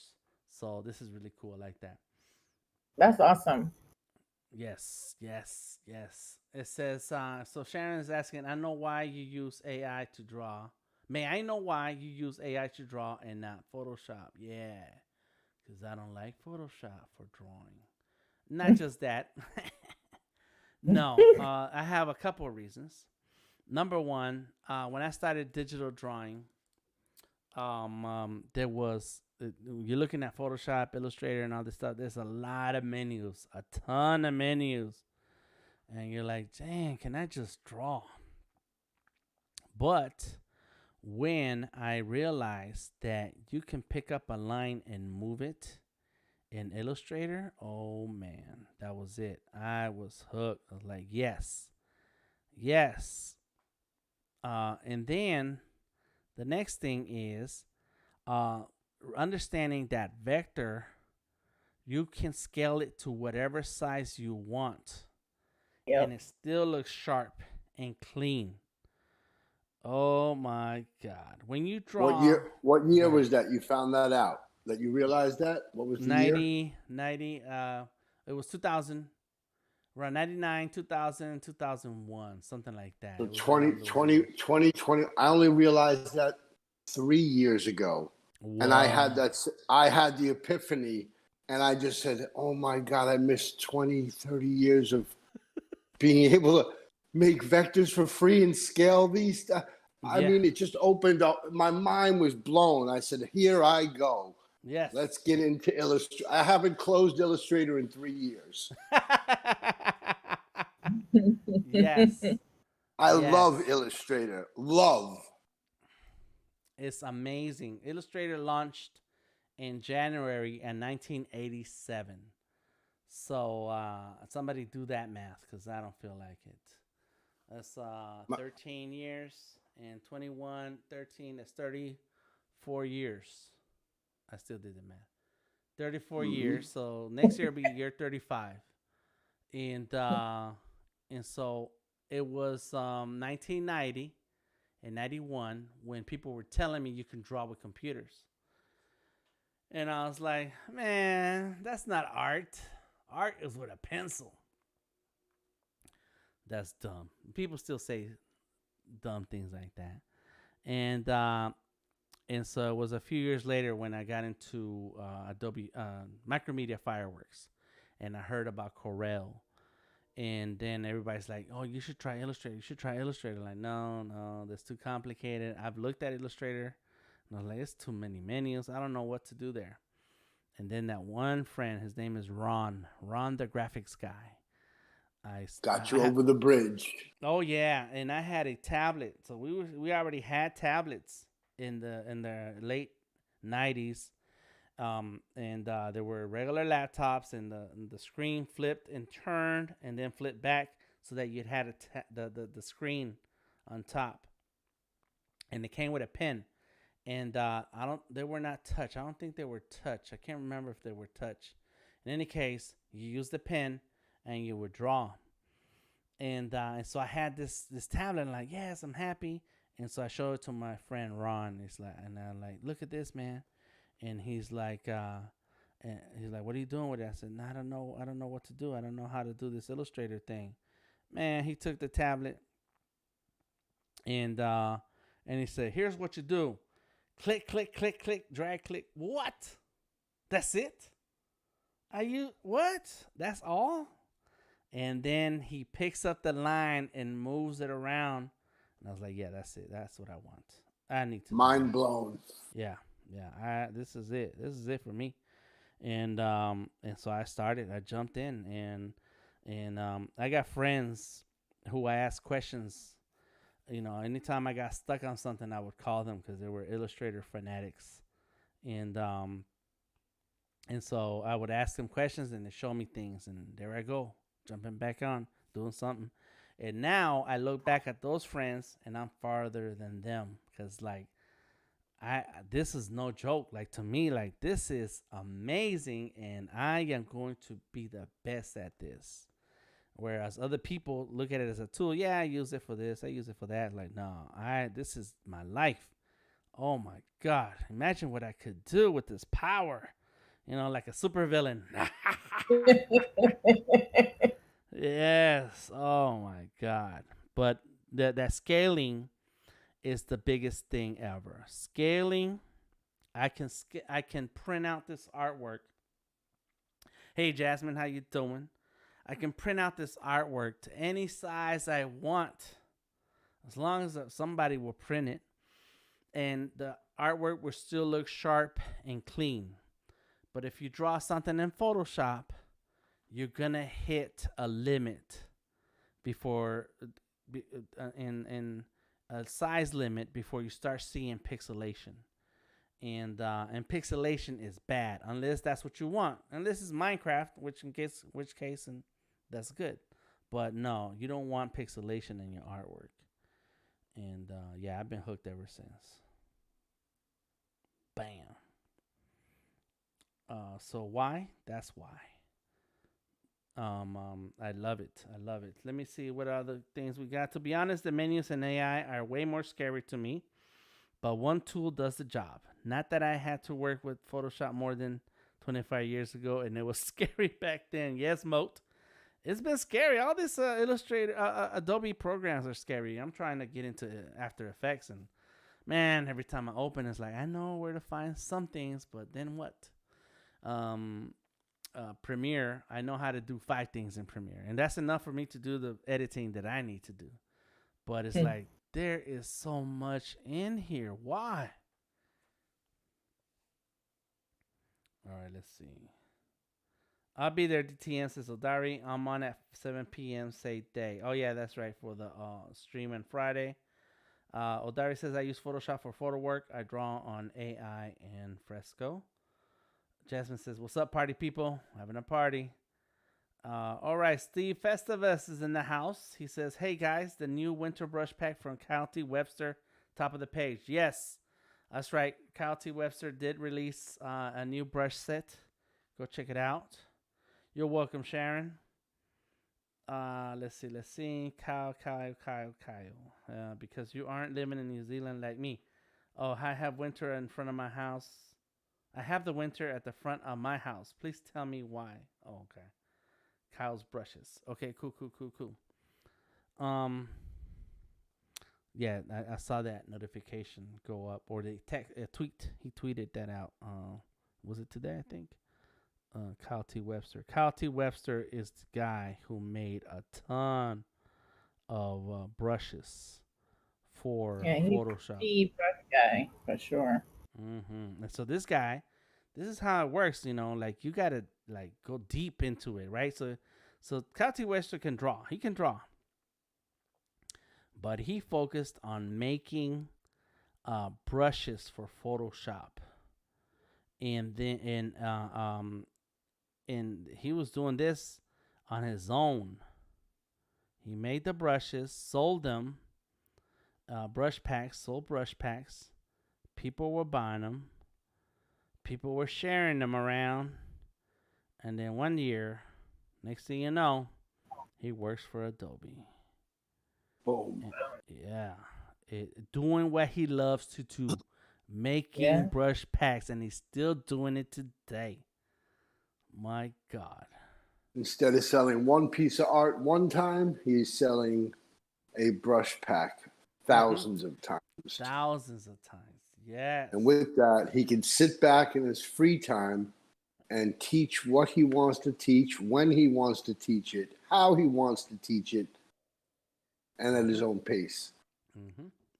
And you'll find him on Behance. He's on Behance doing classes and sharing. But that guy. Usually in the early afternoon. And very calm, cool dude. Very cool dude. Now, that's what I want. I want Adobe to say, "Hey Dan, look, we like all your work. Come on in. We'll give you an office at Adobe, and just draw. Just draw. Draw what you want. We're gonna give you a check. All right, okay. Draw. We like those funny characters with big eyes and big hands. Draw some more of that. All right. Yeah, I got you. Cool, Adobe. Man, that's the dream right there. Get paid to do what you like to do. Let's see. What's up? I missed my escape plan. Motor Void and Steve Festus are talking. All right, so now I am going to tell you about, let's see, Photoshop. I've been a Photoshop user as long as I've been an Illustrator user, and but I use them for different purposes, and so photo editing, manipulation, flyers, posters. A lot of those I do in Photoshop, and it's it's not one or the other. Is that I like there's some things that you need to do to some images. Sometimes you got to crop out backgrounds, change colors, make adjustments, and Photoshop has all those tools. So depending on what you're after, and there's some people who paint in Photoshop. They paint and they draw, and that works. As a matter of fact, I have this project idea that I want to do.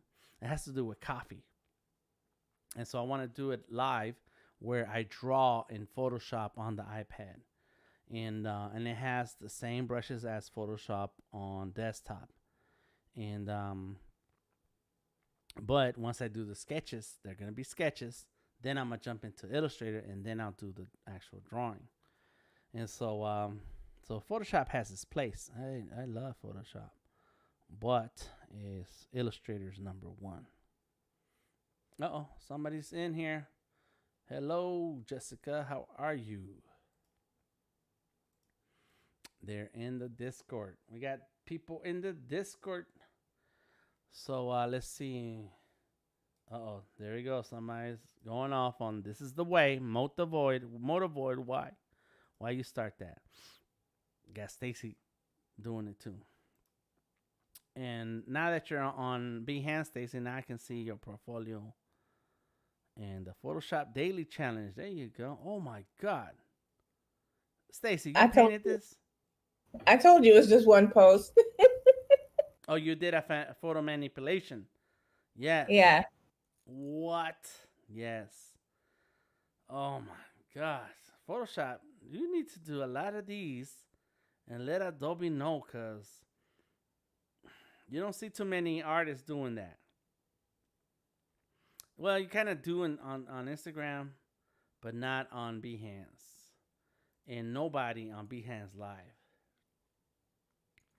I just saw your message. That's cool. It's so anybody who wants stickers got to go through that link tree. The Creative Genius, and then there's a list of links in the link tree. How I don't copy and paste all those links anymore, because it's a lot of links that to keep track of. So what happened? We lost Jennifer.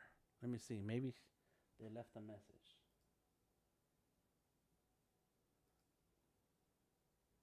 And the art school's tourist left a picture, left some artwork on the Discord. Yes, we have a channel that's called Post Your Art. So Vanjola left a picture, and so did Monica, the art school tourist. Nice. Welcome to Both the look Discord. awesome. Yes. And all right, so Motor Void says it would be interesting to do the blocking in Photoshop and the line work in AI. Yes, that's what I have in mind. I want to do like the quick sketches, and coffee is my theme. I also want to do a Batman theme. I got a bunch of ideas, man. Oof, I need more time. That's why I want Adobe to just throw a bunch of cash my way and be like, go ahead and draw, because you got a lot of ideas, then draw. Be like, yes, thank you. My wife would be happy On with its that. way. It's gonna happen. It's gonna happen. That's right. I'm gonna be sitting next to Kyle T. Webster and be like, "What we gonna draw today, Kyle?" Using your new DTM brush. That's right. set. Oh my God. Yes. You'll use Kyle's. He'll use your set. That's right. That's right. That's what Denzel Washington said in Training Day. That's right. We used to say that all the time. Oh yeah. That's right. That's right. That's right. Man. All right, so we have Odari says you can do vector in Photoshop. Bo was doing it then. Yeah, man, but that's that I can't figure it out. Like I'll click on the pen tool, I do something and it just turns into a selection. I don't know what I'm doing when I'm in Photoshop trying to do vectors. And there's this comic book called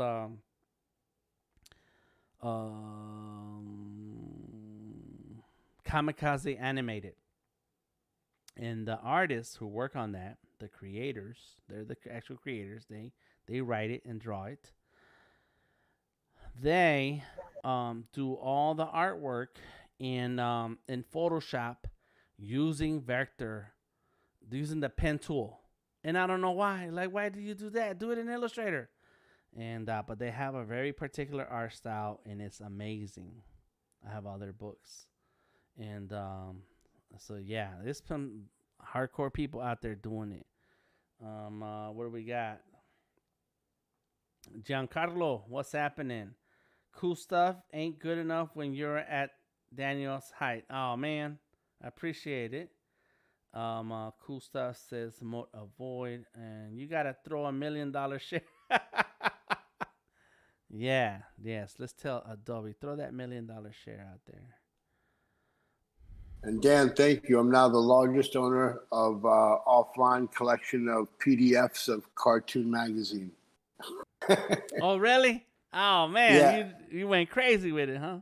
No, I downloaded like 4 or 5 from 1981 to 1990. And is that through the official website or a different way? No, through the Internet Archive. They had lots of versions of the magazine. Nice. I'm gonna do that too. You know, I got a ton of heavy metal magazines. Oh, dope. Yeah, yeah. And I don't know where they are. They're in a external drive somewhere. All right, let me see. Cartoons. Cartoons. Man, those were amazing. Come on. It was that's so chock full. I can't even imagine being like 15 years old and seeing that. It was Yeah. looked like a mind blower. Yeah. Now, let me tell you. I got stories because I got lots of stories, right? And Ali has shared Behance link. That's cool, Ali. It's all right, even if you are promoting your work. I encourage anyone who is on my live streams to drop a link to their work, to their Instagram, Behance, whatever. I want to follow you. I think it's one better to do awesome to do some. I think one is better off to do some vectors in Fresco and switch apps. But Photoshop is very clunky in terms of vector work. Yeah, that's a lot of extra work. I don't know why. All right, so when I was in high school, I think it was my junior year, I failed English class, and because I did not do any work. I didn't like English class, and I didn't feel like doing anything. As a matter of fact, my English class teacher, she didn't care. She just made fun of me. And her daughter was the manager at the Mexican restaurant where I worked. And there's a second story to go with that part. In any case, let me tell you the first part. So in English class, I don't know what it is like today because I'm old and those were a long time ago. But you had to write a book report or something. Like you had to read a book and then write a report on that book. And we spent like a month in the library, in the school library. Like every day, instead of sitting in class, we were in the library. And so I, instead of doing my book report, which I probably could do it, I know how the process works now, and I could do it now, no problem, because I know how to write. And I just didn't feel like writing. In any case, instead of going through the process of finding the book, reading it, doing little note cards and outline, and then typing the whole thing out, I sat around reading Mad Magazine, Heavy Metal Magazine, and Cartoons Magazine. That's it. So when it was time for the book report, I didn't have a book report, and I didn't turn anything in because I was busy reading. I read Reader's Digest. I did like reading Reader's Digest. I like reading stories, fiction and real and nonfiction stories. I was cool with that too. But I yeah, remember Mad Magazine. That was crazy. yeah, yeah. It was a great magazine. Um, Wow. I wish mhm, I'd kept some of the ones that I read. mhm.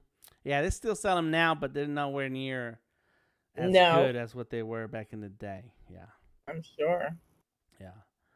And so yeah, I read. So I used to spend hours sitting in the library while everybody's working and writing things out. I was just reading magazines, Mad Magazine, and cartoons and everything, whatever kind of magazines I could find. Muscle magazines, drawing the muscles out of the muscle magazines. That's it. That was me. That's what I was doing. There's my story. Let's see what we got. I like King Brown magazine. What is that? I'm gonna have to look that up. What is King Brown? Does it have Charlie Brown in it?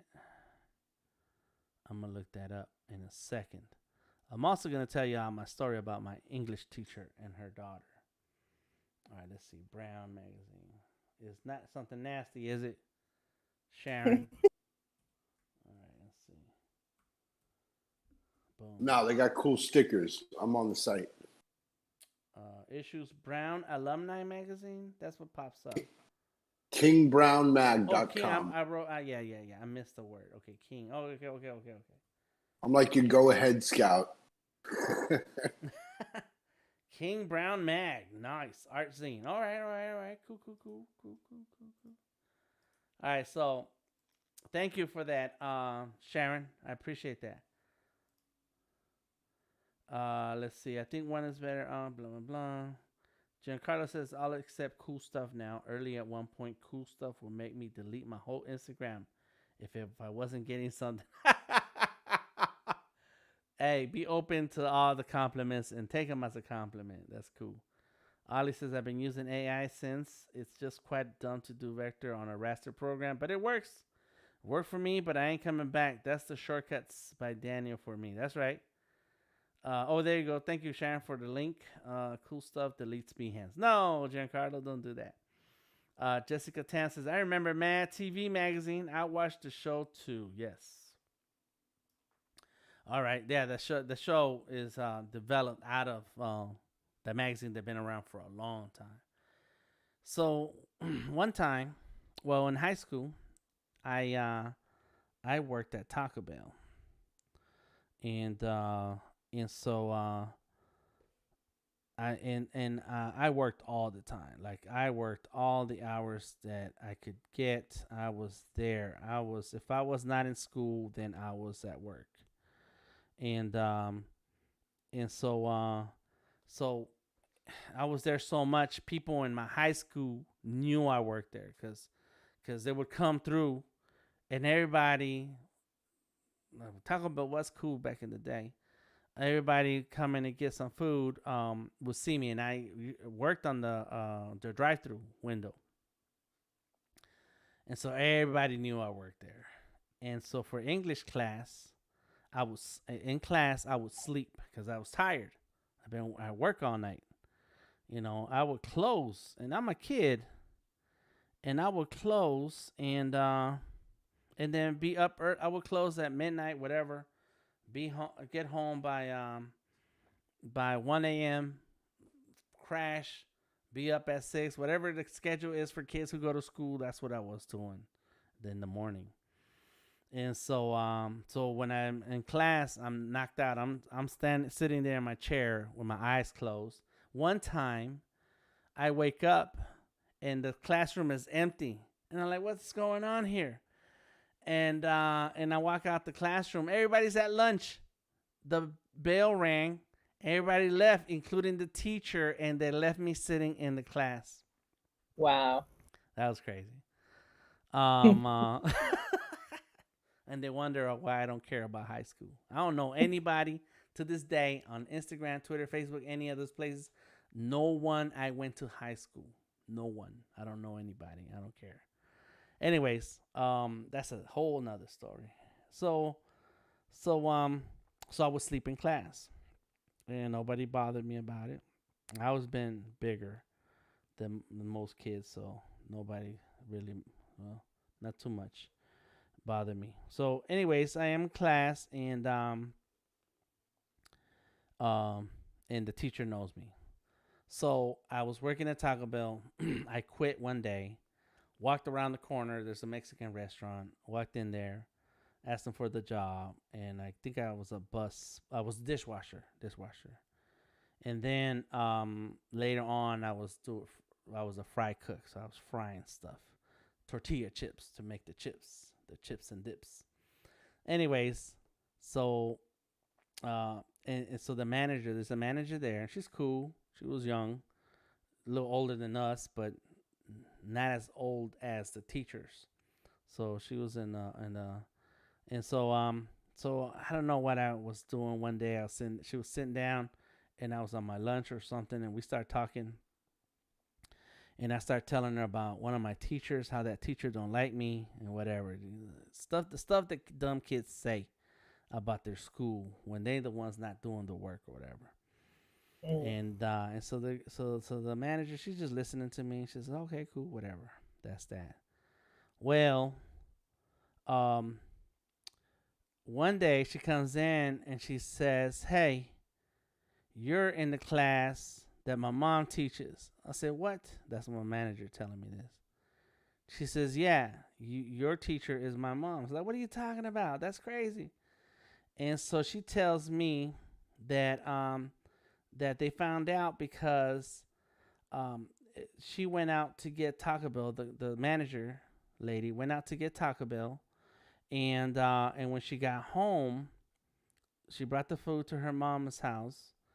And when she got home, they were eating, and the mom says, "What you got there?" And the daughter's like, "I got some Taco Bell." And the mom says, "Well, as long as it wasn't Daniel who made it." Oh, And snap. so they get to talking, and they find out the Daniel the mom is talking about is the Daniel that works at the restaurant with the manager. And Wow. so she says it wasn't Daniel because he works for me now. I guess there are not that many Daniels or whatever. I don't know what exactly. Any case, that was crazy. So my English teacher was the mom of my manager at the Mexican restaurant where I worked at. Wow. Oh, wow. And they were talking about me in their house. Trash talking. No. The question is, were you able to continue to take your naps in class? This Yep. is a critical question. I That's agree. right. Yeah. Yes. I failed that class. Yep. I didn't turn in any work. I didn't do anything, and that was required of me, and so I failed it. Yeah, I failed it, and so I had to go to summer school and night school so I could graduate with my class because I was way behind. I didn't care about school. I cared about working. I cared about making money. I needed to make money. I wanted to make money. But yeah, that's the story. My Mexican uh, restaurant manager and her mom, who was my English teacher. Failed the class. You got fired from the Taco Bell. Yeah. And I now, quit. now you got to hit them up now. Like, look at me now. Yeah, what's up? What's up now? Yep. And I'm the one who cooks in my house. Here in my house, I'm the cook. I'm the one who cooks. I But went to I've been a Johnson cook. Wales University. There Come you and go. Yep. hmm I What's your I worked as specialty? Oh, is that your specialty? Mine is Floridian cuisine. Floridian. Is that Floridian. what does that mean? What is that? Alligators?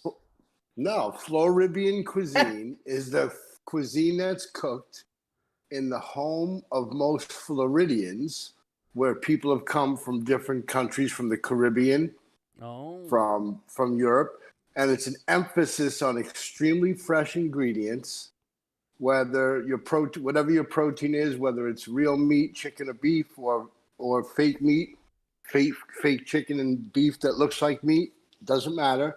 Fresh ingredients, an amalgamation of spices, offset with honeys and citruses, so that it's like a well balanced, tasty, just make you feel invigorated type of food. Floridian. What?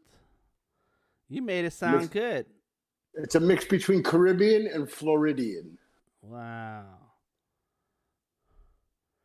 One of my mentors was King Sporty. He wrote Buffalo Soldier for Bob Marley, a Jamaican man. Uh-huh. Well, look at that.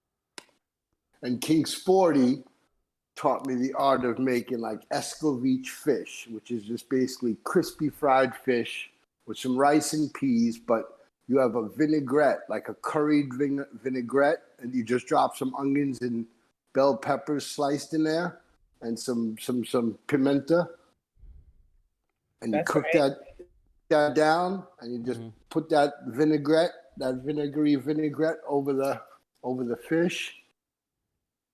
Yep. And that's kind of like Floridian cuisine. Wow. Florida and Caribbean? Floridian, yep. Yeah.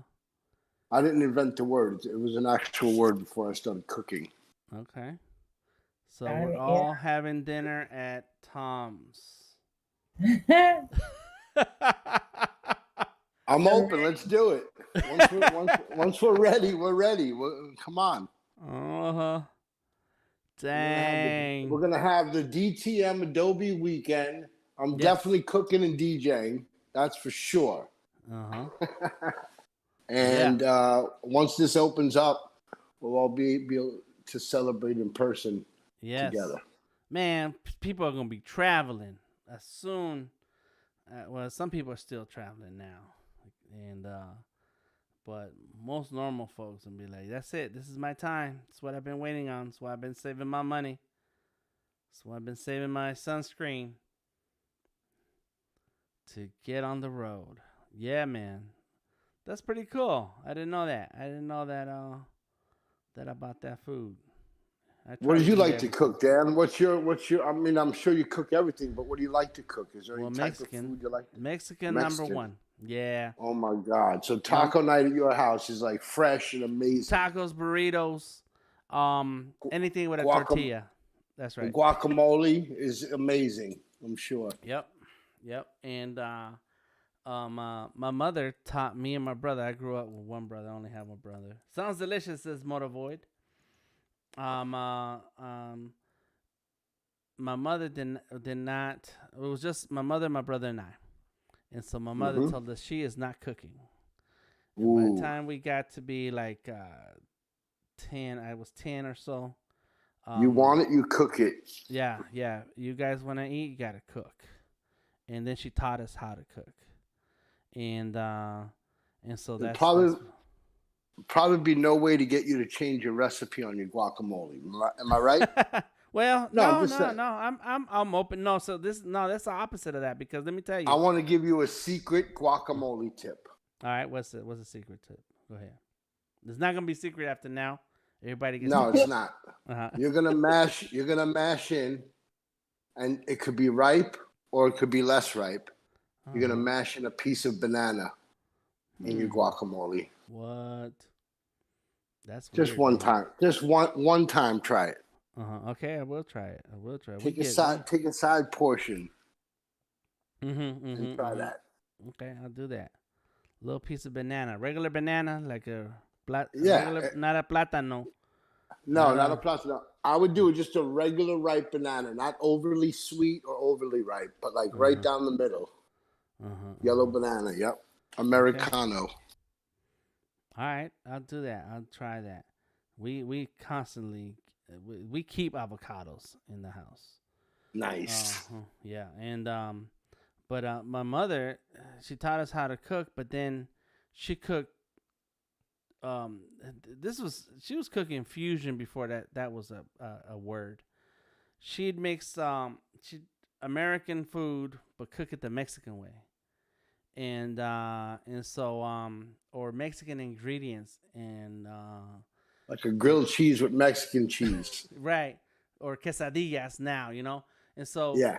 like for the rice, we're used to just the rice with tomato sauce, so it's red.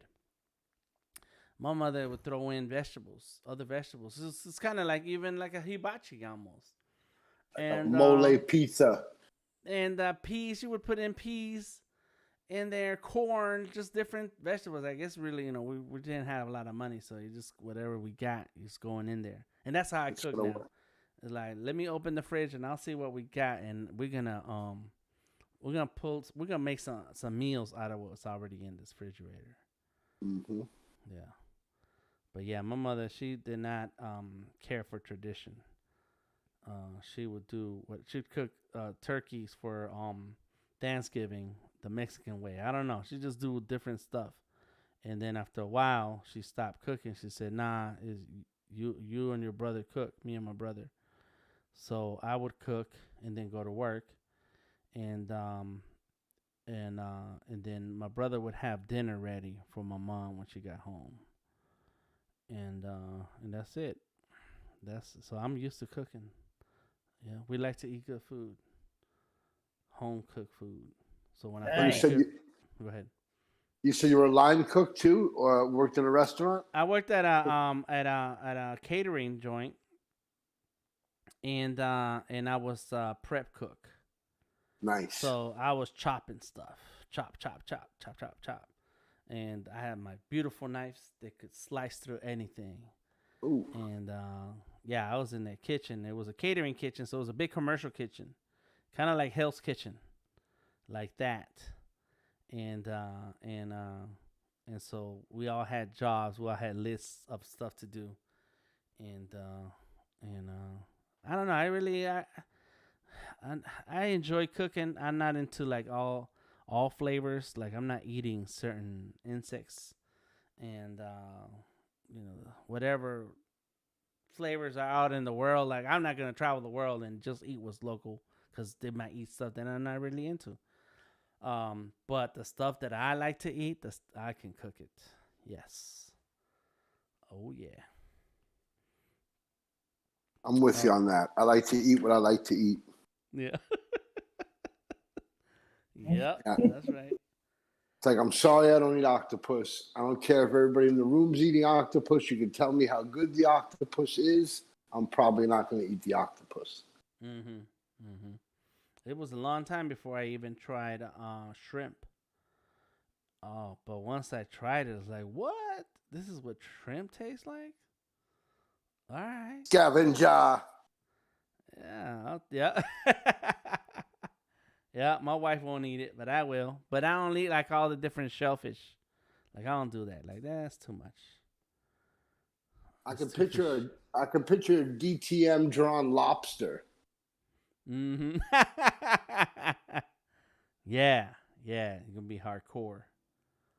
Hardcore. Let's see some of these comments. Giancarlo was talking about selling something.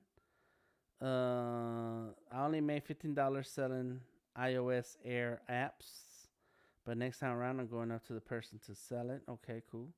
But Moto Voice says sounds delicious. I think that comment was when you were talking about the Caribbean Floridian food.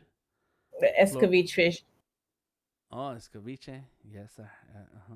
I think I don't know if that's the same thing as ceviche. Is it shrimp? What No. is that? No, ceviche is raw fish, Okay. but kind of semi cooked with lime. Uh huh. Yeah. The Yeah. acid in the lime cooks the fish. So it's Oh. actually raw fish that's cooked with the lime or the lemon. Oh Yeah. wow. All right. Yeah, we're gonna. This is a everything show. That's right. A little bit of Food Network. That's right. That's right. Motor And Voice Jama- says. yeah. Sorry. It's all good. It's all good. Motor Voice says banana makes sense. Guess this goes well for a guacamole. Odari says that sounds like how I grew up with food. Jessica Tan says I bet at your family gatherings there are some bomb food. Oh yeah. Oh, we like to eat now. With some of my mother's side of the family, it was not fun because everybody was older. Like we were the youngest cousins, my brother and I, and so there was a rule. I don't know who came up with this rule, but if whoever's done eating first can dip into the next person's plate, and so my cousins would finish first, and they're older, so they could also beat you up, and and they would start dipping into your plate, and so that was not food. That was not cool. That was just not good, and that's just what we grew up rough and with family. Let's see. Good to see you again, Daniel. Happy Designing Week. Hello, BD Logo Design. How are you? Odari says, I'm the main cook at home and the grill master. We seen your grill. He showed me his grill. I'm coming to your house, Odari. Yeah. And then Jessica Tan says, I like crawfish boil. I guess they do that in Florida too. I heard of that dish from the Gulf of Mexico coast. Yeah, more of a New Orleans, Louisiana. Uh-huh. Motor Voice says, I cook every day. In the summertime, barbecue every day. And ceviche is wonderful. Everybody's on board. We're ready to cook for everybody. Yeah, man. We're ready. We're ready to go ahead and lock down that Art Basel trip. Yeah, with some food and art. We'll corner the market. Yeah, yeah. So now Giancarlo is saying that he's paid money. What's up with that, Giancarlo? That's my website. You gave me some money. Your payment was successful. I'll check on that. Thank you, Giancarlo. I don't know. I hope you left a note so I know why you're giving me money, but I accept it. I accept gifts. Ma Christelle says, I'm new here. I just got an email, so I clicked. Then I see this. Glad that is so cool. Thank you, thank you. Well, welcome, welcome. This is where the drawing is at. It's almost done. As soon as I finish a couple of details on the sketchbook, I'm going to do all those pages, and that's it for today. Let me go ahead and save. Let me go ahead and save this. Come on. Oh, is it good? Is it good? I think it's good. Yeah. All right. All right. Nice. Cook it in the oven. I guess it's talking about the crawfish or something. I don't know. Giancarlo. Where? Oh, you're from Brazil, I think. No, USA. Cool. All right, so we're getting close to the end here. Hopefully some of you are drawing stuff. Please share your links to your artwork. I want to follow and check you out. It is I like to follow artists, and in that way my timeline is filled with art. Like I said, I don't follow people from high school. I don't know any of those folks. I don't even know what they're doing, and don't care. I was not involved in the arts programs. The football coach of the school asked me to play football, but I had to work. So if I wanted to have money, I had to work. So I did not do any sports, any extracurricular activities. Nothing. And I still got along with everybody. All right, here we go. So let's name that book. Or black book. Boom, done. And this is the pencil. That's me, DTM. Got it. Love it. Anybody else out there using Illustrator? Tom, do you have an iPad, don't you? Or is that your daughter has an iPad? Yeah, I use Illustrator on the iMac. Oh, okay. All right. You on the big joint. Dan, if you don't mind, I'm going to post up that logo identity style guide I made for that financial company. Yeah, please do, man. Do it. So, go ahead and post stuff, man. Anybody? Done. All right, Giancarlo. It's on me today. We got Daniel rented out. Draw. You crazy, Giancarlo. That is crazy. Send me Dan, an email. Go ahead. Have you ever drawn live in front of people, like on the street? Like, hey. Hmm. I'll draw you. I'll draw Yes. you. You have? How'd that Hmm. go? So I've done a TEDx here in Atlanta, and I drew while the TEDx people were talking up Oh, in the on the cool. stage. I've done for the Sharpie company called Noel. That's what the name of the main company is called, Noel. They've hired me to come and draw at their holiday parties and Hmm. events, and I'll do caricatures. They don't look like those people. I'm not good at caricatures. I like drawing people, but on the quickie like that, I'm not that good. But people are happy when I do a drawing of them.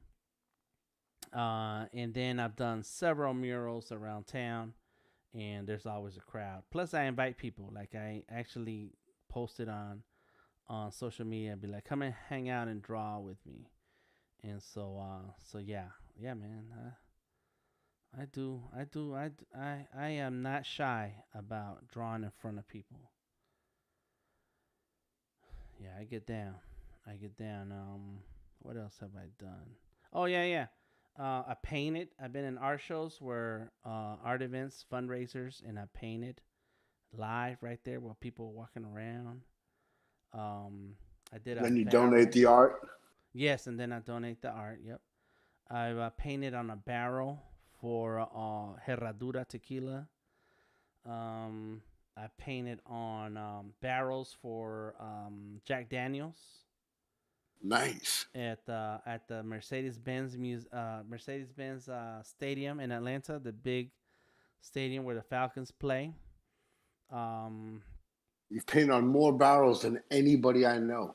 yeah, I love it, man. They're big, they're huge and heavy, and so yeah, I've done that. Yeah, I get down.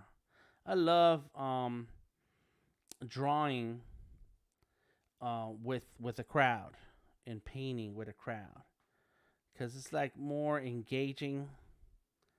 Um, and I don't know, there's like a certain energy. Drawing in public is fun, says Odari. So, my Christella, if you follow and add me on Behance and follow, you'll get notifications when I go live. Kuvonchebek, how you doing? What kind of software are you using? Illustrator on iPad. Illustrator on iPad.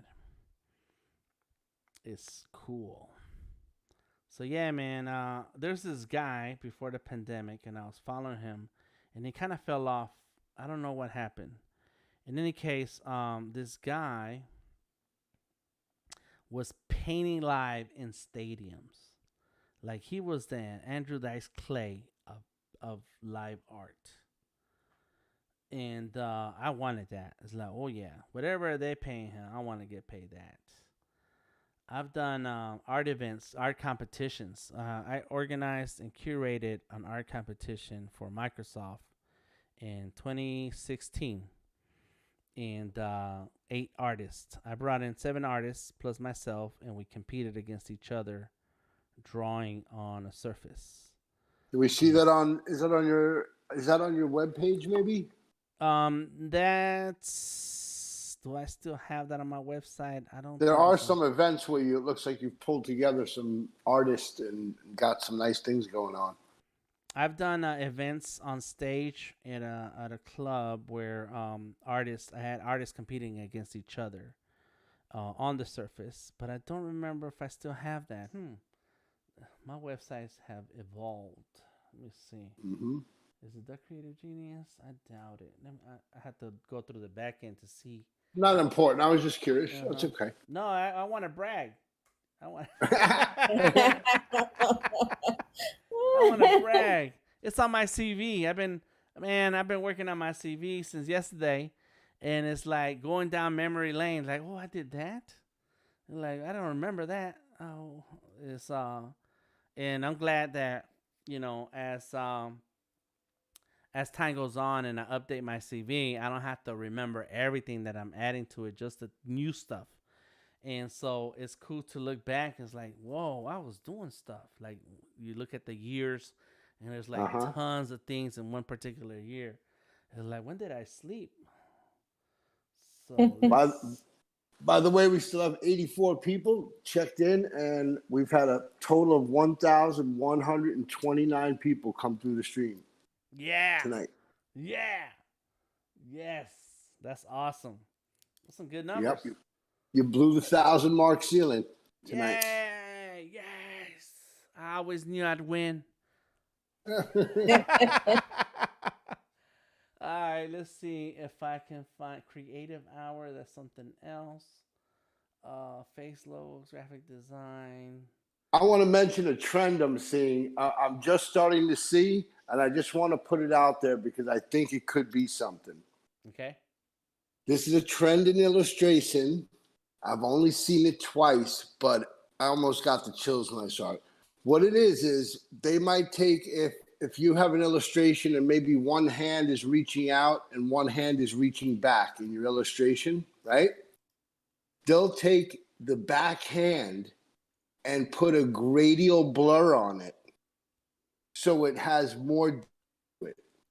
So instead of flat, there's a little bit of blur, like all the way on the fingertips will be just slightly blurred, but it's just enough to give an effect that looks cool and differentiates, because no one's really doing that. But I think it could become something. Yes. Yeah. So it looks like motion, like there's some motion happening. Not motion, it's just a blur, So that focus. So it looks like yeah, it has depth. A lot like a lock focus blur. Yeah. Yes. But the effect is really cool that it gives off. All right. So let's see. That's not a bad idea. So I'm looking through my website, looking for the page, and I think that's long gone. And what did I do? There has to be on Facebook then. I have to have. This looked like something from a couple of years ago where you had artists. There might have been like some poles you guys were painting or something in a warehouse. That's a mural. On. No. Actually, it actually looked like a curated warehouse that had white canvases with projected art on it.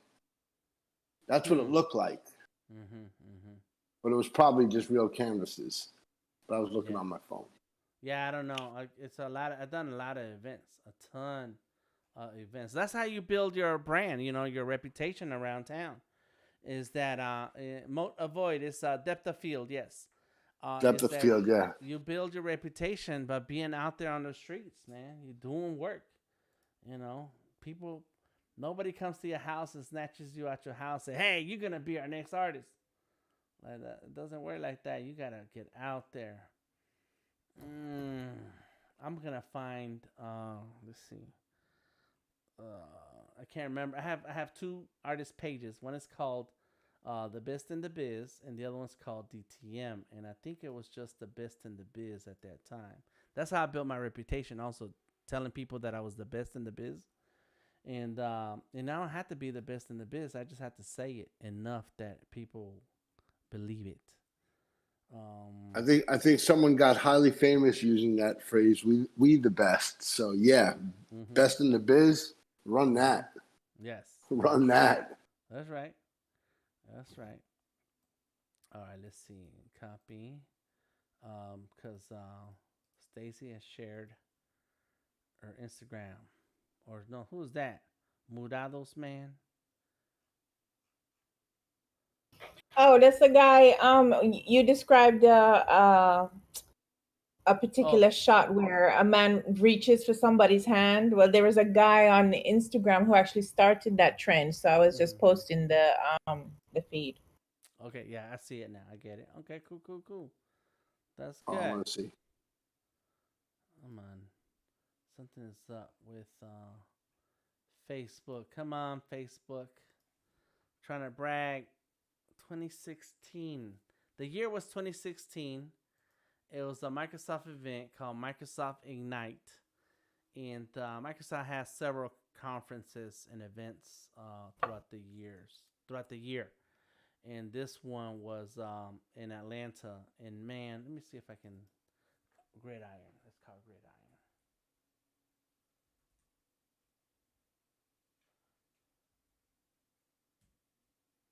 Gridiron and flat iron. Yep, flat iron. Let's see, gridiron, flat iron.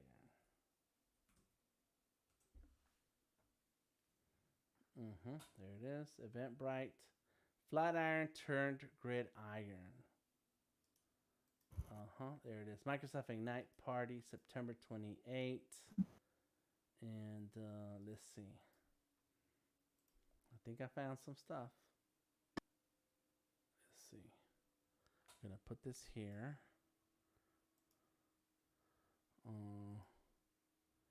It's bad video. Okay, so here we go. I'm going to show you guys some stuff. NDI. Boom. Move that out the way. So this is on the outside. We were getting ready for the event. This is before, yeah. And I did the logo. There it is, flat iron turned gridiron. That's the name of a building. Every city has a flat iron. Yeah, and, a gridiron building. So we turned it into gridiron, and so the people who facilitated the sponsorship is a football fan. So let's see. Let me see if I can. So this is inside the building. He goes outside, and we had blocked off the street. It was like a street party in the middle of downtown Atlanta. Wow. Microsoft got money. They got loot. Yeah. And so let's see. There it goes. That's the sign. This is the outside of the building. They're cleaning the inside. And these are the stands. So this is where I sat an artist and the surface to do the competition part. And that's my logo back there. I drew that. I just sketched it out, and they took it and said, yeah, that'll work. And I'm like, no, that was just a test. And they still printed it. I said, fine. Wow, so a drawing battle. So it was a drawing battle. And then there's a TV up here on the top right of this frame. And so whatever you were drawing on your surface, it will show up on that television. And that's the audio people getting ready, the DJ. There goes another TV. There goes the logo again. I'll see if they can still let us do all types of broadcasting and stuff, but yeah, it should be pretty dope. So just walking around. So quick overview. But I was trying to find a picture of or a stream or video, and man, I posted some, but I can't remember where it is. And let's see, this is the Eventbrite. And so these were the artists. I'm going to show you the artists that I brought in. So these are the artists for the event. And so that's me. And then Tamika, who you've known and seen on the streams. And then that's Wayman. He was my intern at that time. Kelsey was my intern at that time. And they had just started being my interns like a month or two before that. And they got fresh, brand new Surface. And then a couple more friends were in the competition. It was super cool. It was amazing. And but I don't know what happened to the pictures. It's somewhere lost to history on the internet. I need to find them. I need to find them and brag a little bit about it, you know? Looks great. Yeah. Oh, there you go. You guys can see yourself now. Like, what happened? Let's see.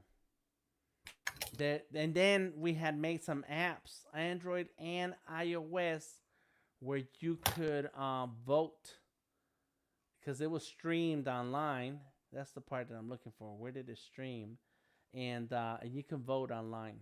It was like what are those singing and talent competitions where you can vote online with your phone. That's how we did it. It was a big deal. Yeah, digitally fully integrated, live battles, TVs everywhere. And we had Azure. We had a ton of Microsoft software. and because they had access to whatever they wanted. The only thing is that once something like that happens, is you want to leverage an event like that to do more things, but there's always staff changes, tons of staff changes, people change. You never the people you build a relationship with, they don't necessarily um, they're not necessarily the people who are going to stay in that position so you can do more things. Huh. Yeah, I don't know what happened. One of these days, I'm going to start looking through because I had a web page for that, and I don't know what I did with it. This was Thanks fun. for sharing that with us. Yes, sir. Yes, sir. Yes, sir. Do you have an FB page where it can be notified if you go live? I have my Facebook page, my personal Facebook page, and you can find all of those links in that link tree. That's a cool event, says Sharon. Yes, yes, it was. And the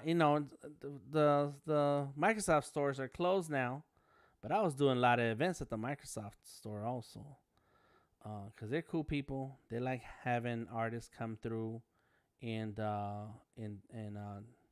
and draw, and that's what I used to do. Let's throw this one here. Let's throw that there, and that's it. We're done with this drawing. I spent a lot of time talking. This did not require. How many hours have I been on? 4.5 hours. Whoa. Why am I still up? I gotta do this video. I'm out. Yeah. I'm out. Oh man. Yeah. If I had played some Judge Judy while I was drawing by myself, yeah, I'd be done in a couple hours. But I got to talking. Judy's my girl. That's right. She's my spirit animal. Mm-mm. Yeah, she likes to snap at people. She says she says what it is. Yeah, yeah. Reminds me of my mom. My mom used to snap at us, my brother and I.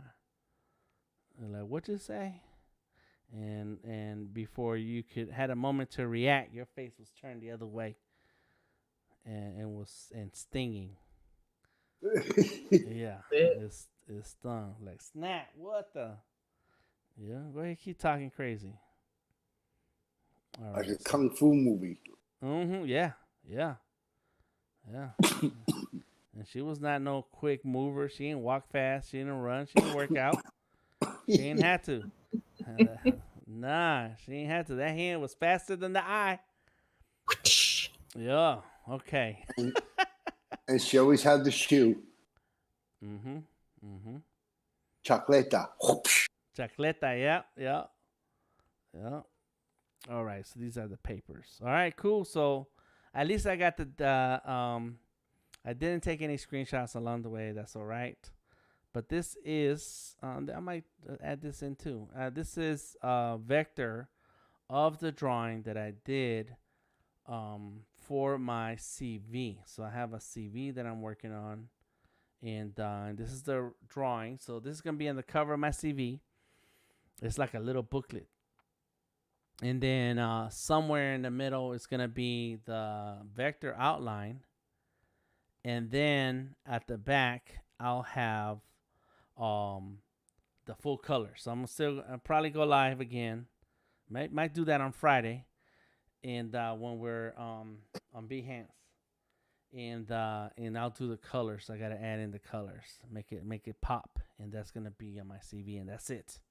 I'm done with my CV. It's a process. Oh, any last words from our guests on Discord, please?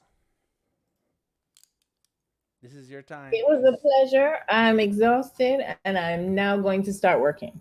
The night is young. The night is young. It is. Yes. All right, Daniel, take care. Thank you. Thank you for hanging out, Stacy. Good night, Stacy. Night, Tom. Bless. You good, Tom? Yeah, I'm good. Nah, just a thank you. That's all. All right, cool. Well, thank you for hanging out and sticking around. Thank you to everybody who joined us through all the different social medias. let's see, LinkedIn, Facebook, YouTube, Periscope, and Behance. Thank you to everybody who left comments on the chat on Behance. Thank you for everybody who left a thumbs up. Don't forget to put that thumbs up on there.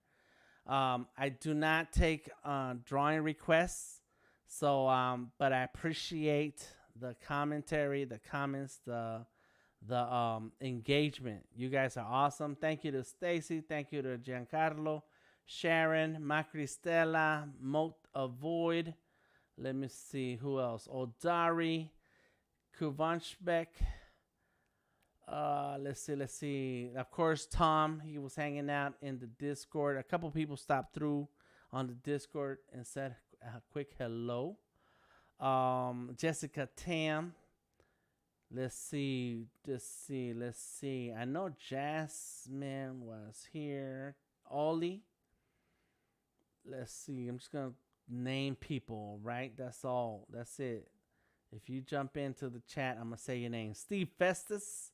Very cool. Yep, Jasmine was here. Johnson. One of these days, we're going to hang out in real life once this thing is over. Because I know there's a lot of talent in Atlanta. A lot of talent. The internet has helped us find each other. Even though anytime I see somebody walking with a big bag, you know, that big old flat bags, like, oh, there goes an artist. Let's see. Who else? Ruchi, Claire, Sydney. I appreciate you guys. Monica, Zhang. Let's see. Oof, that's a lot of comments. Florence, how are you? Yes. Darren, thank you for the questions, Darren. Christine, and who else? Abby, Joe. What is the first way? That was a great question. And what's the best way to find clients? Let's see. Who all came through? Did I say Sydney? Well, hello, Sydney. And that's going to be all. That's going to be all for tonight. Yeah, I'm just looking at the list. I'm looking at that list and see if I find a name that I have not mentioned. Yeah, Vanja. Vanja was here. Tamika was here. Thank you. Those are awesome people. All right. So, yes, please stay drawing. Please check out the links that I have in the description of this video. If you want to follow, if you want to connect, please click through. Check the link tree if you want to get some free stickers. You're gonna have to go through a few clicks to make it happen, but the stickers are free. And if you follow on Instagram, I'm gonna check you out. And if you have artwork on your account, then I will follow. If you don't have artwork on your account, then we can still be friends. But I follow people who post art. If you feel free to join the Discord is free to join and jump into the conversation and post your artwork. We have a few people who posted some artwork. Tom shared a mood board. We share resources and information related to building your talent and building your art business. So if that's what you're interested in, come on in. All right, cool. Well, once again, thank you for being here, and I will see you next time. Thank you for hanging out. It's 4.5 hours. It is 12:42 a.m. in Atlanta. Wherever you are in the world, thank you for hanging out. See you next time. DTM out. Peace.